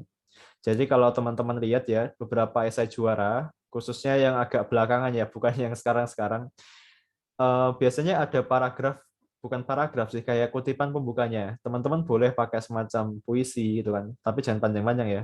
Kemudian kutipan dari orang terkenal atau kalimat dari teman-teman sendiri gitu kan. Nah, itu bisa menjadi kalimat yang powerful. Nah, kalau di dalamnya gitu ya, itu sebenarnya kalau esai inovasi nggak terlalu memperhatikan kalimat yang powerful, lebih ke kalimat yang bisa menjelaskan dengan mudah gitu kan. Nah, kalimat yang powerful ini biasanya lebih ke arah esai personal atau esai kajian. Nah, kalau esai kajian biasanya kata-katanya lumayan puitis, teman-teman ya. Contohnya itu, apakah kini Pancasila masih menghujam dalam dada generasi muda Indonesia? Nah, itu kan lebih puitis dibandingkan apakah generasi muda Indonesia masih punya jiwa Pancasila gitu kan. Nah, itu kan lebih bermakna yang awal tadi gitu kan. Nah, jadi bisa dibilang itu lebih bermakna lah ketika kita melihat itu berulang kali gitu kan. Nah, bagaimana sudut pandang kakak sebagai juri ya, aku bakal mengasih ini ya, memberikan nilai plus ya kalau misalnya kamu menggunakan kalimat-kalimat yang seperti itu. Tapi nilai plusnya nggak terlalu banyak karena memang tata tulis itu kan biasanya cuma 20%. Belum lagi nanti dibagi kayak misalnya jumlah paragrafnya, jumlah baris per paragraf, atau misalkan kayak kalimat efektif, kalimat kompleks, simpleks gitu kan. Nah, itu masih banyak lagi. Tapi kalau itu ya cuma menambahnya sedikit mungkin. Kayak gitu ya, Suci ya. Oke, lanjut Ilham. Oke, mungkin sebelum lanjut, apakah dari Kak Suci ada feedback atau ada tanggapan atau sudah cukup menjawab? Oke, sepertinya sudah cukup menjawab ya. Ini ada yang Raisen, cuma sebentar ya Kak Rudi, ini ada dari Aisyah dulu sesuai urutan ya. Pertanyaan selanjutnya Kak dari Aisyah. Selamat pagi, izin bertanya Kak, jika tema esai dilombakan peran pemuda dalam menyongsong SDGs untuk mewujudkan Indonesia emas dengan ide mengenai isu kekerasan seksual yang sedang marak baru-baru ini, apakah relevan ya Kak? Terima kasih. Mungkin dari Kak Andi dipersilahkan untuk menjawab. Oke, selamat pagi juga ya. Kayaknya aku kenal sama Aisyah-nya. Apa yang kemarin ya? Oke, jadi ini, kalau soal SDGs ya, kemudian kamu mau ngangkat tentang ide mengenai isu kekerasan seksual, itu bagus. Tapi bukan kajian mengenai kekerasan seksual. Bukan. Tapi lebih ke solusi tentang kekerasan seksual yang sedang marak sekarang. Ya, jadi diingat, misalnya kamu bikin aplikasi, atau kamu mungkin bikin kayak semacam perlengkapan yang bisa dibawa perempuan gitu kan, supaya dia itu bisa menghindari kekerasan seksual. Jadi dulu itu ada yang juara 1 ya, tak spill dikit. Juara satunya itu gini, dia tentang pelecehan. Nah, jadi dia itu bikin kayak semacam alat ya, yang dia itu bisa mengeluarkan bunyi kalau misalkan dia itu baru diganggu gitu kan. Jadi kan kekerasan seksual itu kan macam-macam ya, ada yang di ruang terbuka, ada yang di ruang yang sempit gitu kan, kayak misalnya di kereta. Kalau teman-teman di Jabodetabek gitu kan, itu kan dempet-dempetan gitu kan, dan itu sangat bisa dibilang sangat riskan buat untuk pelecehan seksual itu kan. Nah, makanya dia kalau nggak salah bikin peluit atau apa gitu loh. Nah, tapi fungsinya itu buat menandakan, oh ternyata dia baru dilecehkan gitu kan. Kadang-kadang ini ya, kayak misalnya ketika mungkin kita dalam kondisi yang seperti itu ya, itu kan kita kayak nggak bisa ngomong gitu kan. Kita deg-degan gitu kan. Nah, jadi ngomong aja susah gitu kan, kayak misalnya minta tolong kayak gitu ya. Nah, makanya dia bikin ide kayak gitu. Atau dia bikin kayak ini ya, semacam alarm gitu kan. Aku lupa detailnya. Tapi intinya itu buat penanda kalau dia itu baru dalam bahaya. Jadi bukan tentang kajian ya, tapi lebih ke solusi. Kalau intinya itu ada peran pemudanya kayak gitu. Oke, itu Ilham. Oke, baik. Apakah ya sebelumnya terima kasih pada Kak Andi atas jawabannya. Apakah dari Kak Aisyah ada feedback atau tanggapan? Mungkin. Baik, terima kasih Kak atas jawabannya. Oke, sepertinya tidak ada tanggapan dari Kak Aisyah. Ini lanjut ke pertanyaan selanjutnya dari Kak Rudi Hartono yang dari tadi Resen. Persilahkan Kak Rudi. Oke, baik, terima kasih Kak atas waktunya. Izin bertanya Kak, ini Rudi waktu itu pernah ikut lomba esai, tapi sampai di batas finalis. Nah, masalah seperti ini Kak. Rudi kemarin nih membuat ide itu bersifat global Kak. Jadi solusinya itu bersifat global dan itu masih skala besar. Nah, saat di babak final itu yang tanya adalah implementasi. Bagaimana dari inovasi yang kita lakukan itu dapat diimplementasikan secara minimal bisa diimplementasikan secara langsung. Gitu. Nah, pertanyaan Rudi adalah apakah karya yang kita dibuat itu harus diimplementasikan dulu sekecil-kecilnya yang menjadi poin plus kita atau bagaimana Kak? Soalnya itu tadi permasalahan terkadang ketika masuk di final itu tanya implementasinya bagaimana gitu. Kalau dari Kakak sini sebagai pandangan juri itu bagaimana Kak? Yang kedua lah, lanjut Kak. Tadi Rodi lihat kayak di CV Kakak itu ada ikut lomba yang juara 1 Pertamina, SC Pertamina. Benar Kak? Ya benar, manifest. Nah, Kakak kan background-nya akuntansi nih Kak. Nah, kemarin waktu Kakak membuat karya yang berkait tentang di luar background kakak. Nah itu bagaimana kak? Terima kasih. Oke. Nah, jadi yang pertama ya, terkait dengan apakah diaplikasikan atau enggak, itu kan jawabannya enggak ya. Jadi gini, ide-ide yang luar biasa itu biasanya punya kecenderungan anak teknik ya, yang kayak kita ngeliat tuh itu wah banget gitu ya. Nah, misalnya kemarin aku habis ngejuri di Lingkar Cendekia ya, di rumah sendirilah kayak gitu ya. Itu ada yang punya ide, satu, dia bikin kayak penangkap ikan ya, atau kayak semacam ini ya, buat budidaya ikan gitu ya. Dan itu bentuknya gede banget gitu kan. Nah, terus aku tanya gitu kan, ini udah diaplikasikan belum? Oh, belum gitu ya. Karena ya nggak mungkin kalau itu diaplikasikan, karena butuh waktu dan juga biaya yang tinggi gitu kan. Nah, jadi apa yang bisa dilakukan? Yang bisa dilakukan adalah mendetailkan kira-kira butuhnya apa saja. Nah, dan di situ dia bisa menjawab ya. Jadi dia itu bisa menjawab kira-kira komponennya apa saja yang dibutuhkan dan kira-kira biayanya itu bakal habis berapa. Nah, dan ditambah lagi dia punya strategi implementasinya. Karena dia itu pengen mengintegrasikan dengan programnya pemerintah. Jadi misalnya tahun 2021, 2025 sampai 2030 itu baru tercapai kayak gitu. Dan itu bagus. Nah, kemudian ada lagi yang dia itu bikin kemarin apa ya? Kincir angin atau apa ya? Oh, ada yang ini. Ada yang dia itu bikin rumah yang dia itu bisa mengatur suhu. Ya, punya rumah gitu kan, bisa mengatur suhu gitu kan. Dan itu juga bisa dijadikan sebagai cadangan air minum. Nah, itu menarik gitu kan. Ya. Tapi gitu kan, walaupun sama-sama nggak bisa diaplikasikan gitu kan. Belum diaplikasikan. Tapi yang ini, yang dia itu bikin rumah, itu nggak bisa menjelaskan kira-kira dananya habis berapa. Nah, itu nilainya langsung anjlok tuh gara-gara itu. Ya, jadi bukan sebenarnya kayak kita udah bikin atau belum gitu ya, tapi lebih mengarah ke kira-kira dia tuh bisa menggambarkan secara detail atau enggak idenya. Nah, tapi ada sesuatu ini ya, yang mungkin kayak seharusnya bisa diaplikasikan terlebih dahulu. Itu biasanya kalau anak-anak kesehatan. Nah, kalau anak-anak kesehatan, kalau bikin obat, itu kan biasanya kalau mau lengkap itu ada uji labnya. Atau misalkan dia bikin pestisida atau apa, itu kan biasanya ada prakteknya gitu kan. Nah, kalau itu biasanya lebih disarankan itu diaplikasikan terlebih dahulu. Jadi datanya bakal lebih lengkap atau makanan dan sebagainya. Tapi kalau yang sifatnya besar atau kamu bikin aplikasi gitu kan, itu nggak perlu dia aplikasikan beneran nggak apa-apa. Tapi paling nggak kamu bisa menjelaskan detailnya kayak gitu, Rudi. Kemudian yang kedua ya, terkait dengan gimana ya kalau misalkan aku itu menjuri tapi aku bukan berasal dari kepakaran bidang itu gitu kan. Nah, jadi juri itu kadang-kadang memang nggak dibuat sama atau linear gitu ya. Nah, kebetulan kalau yang manifest kemarin itu lebih ke arah yang Pertamina ya, itu lebih mengarah ke umum. Jadi ada yang dari teknik, ada yang dari ekonomi, ada yang dari lingkungan gitu kan, macam-macam. Nah, tapi ada yang lebih aneh lagi ya. Dulu aku diundangnya di UGM, lombanya esai kimia gitu kan. Nah, tapi di situ ya, cara kita memandang ya sebagai seorang yang umum gitu kan. Jadi ada salah satu ciri khas dari esai. Itu adalah ciri khasnya populer. Nah, apa maksud populer? Populer itu maksudnya itu bisa dinikmati sama semua kalangan. Beda sama ilmiah. Nah, kalau ilmiah itu berarti cuma bisa dinikmati ya sama kalangan akademisi. Nah, salah satu yang paling beda ya, kayak misalnya kamu mencantumkan SPSS, kamu mencantumkan statistika gitu ya, statistik di dalamnya gitu ya.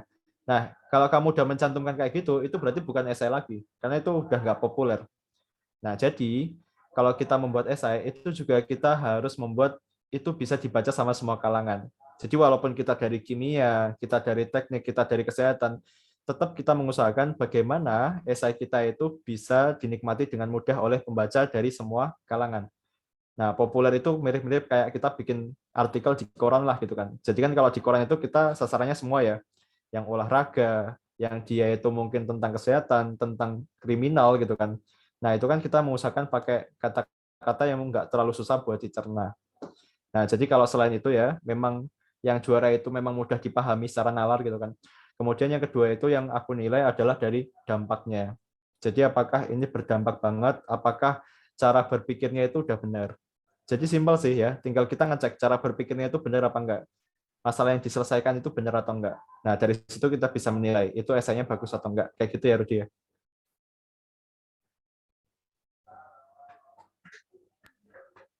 Baik, terima kasih atas jawabannya. Apakah dari Kak Rudi ada tanggapan, Kak? Cukup Kak, terima kasih atas jawabannya. Oke, dari Kak Rudi sudah cukup. Untuk waktu sisa jawab masih ada 6 menit. Mungkin saya lanjut ya untuk penanya berikutnya. Ini ada Kak Zelvan. Ini mau bertanya atau enggak ya, Kak? Mungkin mau bertanya, Kak Zelvan. Oh, ada di bawah ya. Oke, sesuai urutan ya. Ini Kak, setelah Kak Rudi ada Kak Zelvan. Mungkin saya bacakan dulu pertanyaannya. Izin bertanya, Kak, apa indikator kalau data yang sedang dicari sudah cukup? Karena aku biasanya terlalu banyak habisin waktu buat cari data. Oke. Nah, jadi kalau kamu mencari data ya, itu jangan banyak-banyak. Jadi jangan sampai nanti isi dari paragraf itu cuma data aja. Paling enggak maksimal ya, maksimal dalam satu paragraf itu 2-3 data. Jadi kan gini, cara kita membuat paragraf yang baik ya, khususnya paragraf argumentatif adalah kalimat utamanya itu berupa statement dari kita. Contoh, misalkan aku bilang ya, Indonesia ini sangat luas, itu argumen. Nah, kemudian setelah kita membuat argumen gitu ya, yang sifatnya subjektif, nah kita tambahkan sesuatu yang sifatnya objektif. Misalkan Indonesia itu sangat luas. Indonesia merupakan negara terbesar ketiga dari seluruh negara di dalam Asia Pasifik, misalnya kayak gitu ya. Ya pokoknya macam-macam lah gitu kan. Kemudian dijelasin lagi Indonesia terdiri dari berapa pulau gitu kan. Nah, dan semacamnya. Jadi kalau dalam esai itu juga nggak boleh terlalu banyak data ya teman-teman ya, walaupun namanya esai ilmiah. Karena kembali lagi, fungsi dari data itu adalah membantu mendukung argumen kita, ya, bukan kebalikannya. Kebalikannya adalah kita punya data, kemudian kita menjelaskan data gitu kan. Jadi bukan menjelaskan data, tapi data mendukung argumen kita, kayak gitu Zilwan. Jadi mungkin kalau satu paragraf maksimal 3 lah ya, kalau paragrafnya panjang ya, tapi kalau paragrafnya pendek 2 aja itu udah banyak kayak gitu. Satu pun cukup kok. Gitu ya Zilvan ya. Oke, terima kasih Kak Andi atas jawabannya. Apakah dari Kak Zelvan ada tanggapan? Cukup Kak, terima kasih. Oke, dari Kak Zelvan cukup. Ini mungkin ada 2 pertanyaan lagi mungkin ya. Atau mungkin 1 pertanyaan, dua pertanyaan lagi. Ini dari Kak Andi Muhammad Yusuf. Kakak, saya ingin bertanya, kasus saya sama seperti penanya yang pertama, masih bingung membedakan jenis-jenis esai inovasi, kajian, atau perorangan. Saya mau bertanya, kalau misal tema esai berjudul Masa Depan Pendidikan Indonesia di Era Emas 2045, kira-kira ini jenis esai apa ya, Kak? Dan bagaimana cara pengeksekusiannya? Oke. Masa depan pendidikan Indonesia di era emas 2045. Nah, selain tema besar, ini kan ada subtemanya ya, nanti coba dicek lagi ya. Tapi kalau aku ngelihat dari tema besarnya, ini mirip dengan tema esai kajian. Jadi kamu diminta untuk memberikan sebuah prediksi ya, kira-kira pendidikan Indonesia di era emas 2045 itu seperti apa. Nah, tapi bakal lebih gamblang lagi kalau kamu bisa tahu subtemanya. Misalnya subtemanya ada teknologi, kemudian ada misalkan ekonomi, kewirausahaan gitu ya. Nah, kalau kayak gitu berarti itu lebih ke esai inovasi gitu kan. Ya, jadi inovasi di bagian teknologi apa, di bagian kewirausahaan pendidikan itu apa gitu kan. Nah, kemudian cara pengeksekusiannya ya, kalau misalnya esai kajian. Nah, jadi kalau esai inovasi itu biasanya gampang karena strukturnya itu ya itu aja gitu kan. Nah, biasanya agak susah itu esai kajian. Nah, kalau esai kajian itu simpelnya gini, teman-teman. Sifatnya itu dari umum ke khusus ya. Jadi pertama kita jelaskan dulu pokok permasalahannya apa, kemudian kondisi yang sekarang itu seperti apa, kemudian kita mengambil satu sudut pandang aja. Ya, jadi tadi itu kan udah masalah umum ya, pendidikan gitu kan. Kemudian kita ngambil satu poin aja buat dibahas. Jadi kita harus membahas secara spesifik gitu kan, secara mendalam. Misalkan kita ngambil terkait dengan komersialisasi pendidikan di era sekarang gitu ya. Jadi pendidikan itu yang bagus harus bayarnya mahal gitu kan. Jadi kayak ya orang-orang yang bisa dibilang ekonomi yang rendah ke bawah itu pasti mendapatkan pendidikan yang nggak bagus gitu kan. Nah itu kan juga bagian dari komersialisasi ya. Nah kemudian kita jelaskan sampai runtut gitu kan apa argumen kita, sampai pada akhirnya kita menghasilkan sebuah rekomendasi. Jadi dalam esai kajian, outputnya itu bukan berupa produk, outputnya itu adalah berupa rekomendasi. Jadi setelah kita menyebutkan sudut pandang kita gitu kan, kemudian kita membuat sebuah kesimpulan kira-kira pendidikan di Indonesia itu harusnya bagaimana. Ya, supaya bisa mencapai pendidikan yang ideal. Nah, jadi kayak gitu. Jadi masalah gitu kan, kemudian kita ngambil sudut pandang spesifik, kemudian kita menghasilkan rekomendasi. Kayak gitu. Andi ya. Baik, terima kasih Kak Andi atas jawabannya. Apakah dari Kak Andi Muhammad Yusuf ada tanggapan mungkin? Iya Kak, terima kasih Kak. Saya pikir sudah sangat jelas. Terima kasih Kak. Oke, alhamdulillah jika sudah cukup membantu ya jawabannya. Ini karena waktu ya udah menunjukkan pukul 10:30. Waktu sesi tanya jawab itu sudah selesai. Bagi teman-teman di sini mungkin yang masih bingung, yang masih belum terjawab pertanyaannya karena keterbatasan waktu, dari SI Academy ini kan ada suatu ruang komunitas ya, Kak Andi, ada SI Academy, mungkin dari teman-teman nanti bisa join, bisa tanya-tanya Kak Andi di situ, bisa tanya atau tanya mentor yang lain di situ gitu, atau mungkin bisa DM Instagramnya Kak Andi, itu masih banyak opsi. Saya ucapkan permohonan maaf bagi teman-teman ya yang pertanyaannya mungkin belum bisa terjawab untuk hari ini gitu ya di sesi tanya jawab karena keterbatasan waktu. Mungkin dari Kak Andi nih sebelum acara ditutup nih ada closing statement dari Kak Andi mungkin biar motivasi Kak atau kalimat motivasi atau ya closing statement atau kesimpulan Kak, dipersilakan. Oke. Nah, jadi mungkin teman-teman itu sering mendengarkan sebuah peribahasa ya, habiskan jatah kegagalanmu. Nah, jadi sebenarnya kita itu juga menentukan jatah gagal kita tuh bakal berapa sih gitu kan. Atau mungkin jatah gagal kita itu nggak terhingga gitu ya. Jadi isinya cuma gagal-gagal terus gitu kan. Jadi memang aku pernah menemukan gitu ya, orang yang dia itu ikut lombanya sama intensitasnya dengan aku gitu kan. Tapi kok nggak menang-menang gitu kan. Nah, kira-kira kuncinya apa sih gitu kan. Nah, tapi ini terlepas dari konsep rezeki dalam Islam gitu ya. Kayak misalkan, oh bukan rezekinya gitu ya. Tapi ini terlepas dari itu ya. Nah, faktor utama yang menyebabkan kita itu gagal terus gitu ya, atau mungkin kita nggak menang-menang adalah evaluasi. Ya, jadi ketika kita gagal, kita harus bisa melihat kira-kira kekurangan kita tuh apa yang harus diperbaiki, dan kira-kira bagaimana cara melakukannya gitu kan. Nah, salah satu tipsnya adalah kalian harus memiliki seorang mentor dan juga punya lingkungan yang mendukung.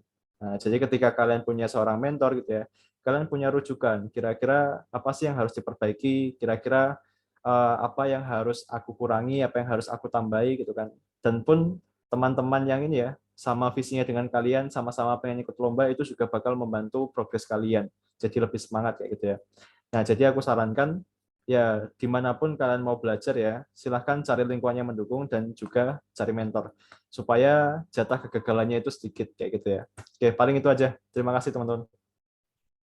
Oke, terima kasih kepada saya ucapkan kepada narasumber yang luar biasa kita pada hari ini, dari Kak Andi dan juga dari teman-teman di peserta yang sangat semangat sekali ya tadi, banyak sekali pertanyaan yang ya ternyata keterbatasan waktu jadi tidak bisa menjawab semua pertanyaannya. Dan terima kasih juga kepada Kak Andi yang sudah menyampaikan tadi sedikit closing statement agar kita ya lebih efektif lah. Kita harus cari mentor, kita harus mencari lingkungan yang kondusif seperti itu. Mungkin selanjutnya yaitu ada acara penutup, doa penutup yang akan dibacakan oleh Akhina Nurholis Ali Baihaqi. Padanya dipersilakan.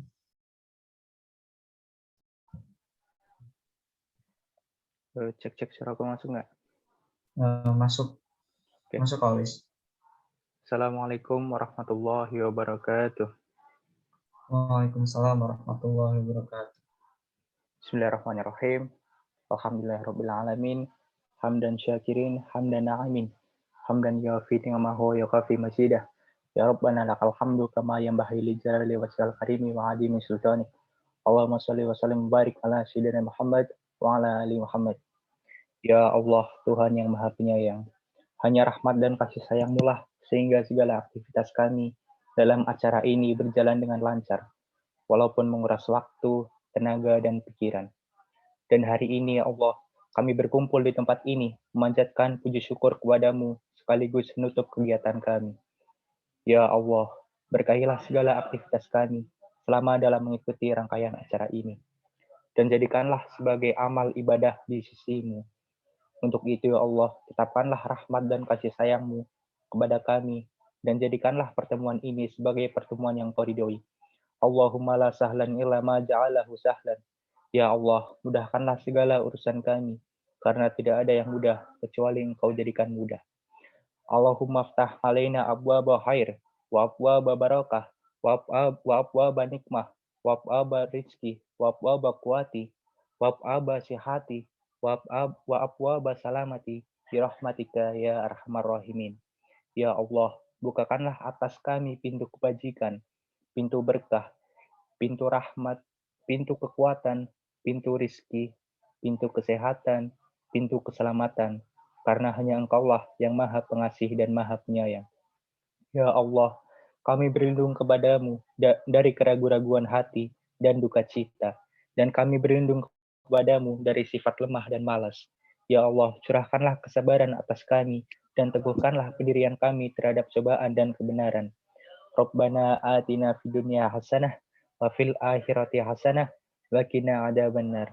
Subhana rabbika rabbil izzati amma yasifun, wassalamun alal mursalin, walhamdulillahi rabbil alamin. Amin amin ya rabbal alamin. Wassalamualaikum warahmatullahi wabarakatuh. Waalaikumsalam warahmatullahi wabarakatuh. Oke, saya ucapkan terima kasih kepada Afina Nurholis Al-Baihaqi yang telah membacakan doa atau yang telah memimpin doa ya pada hari ini.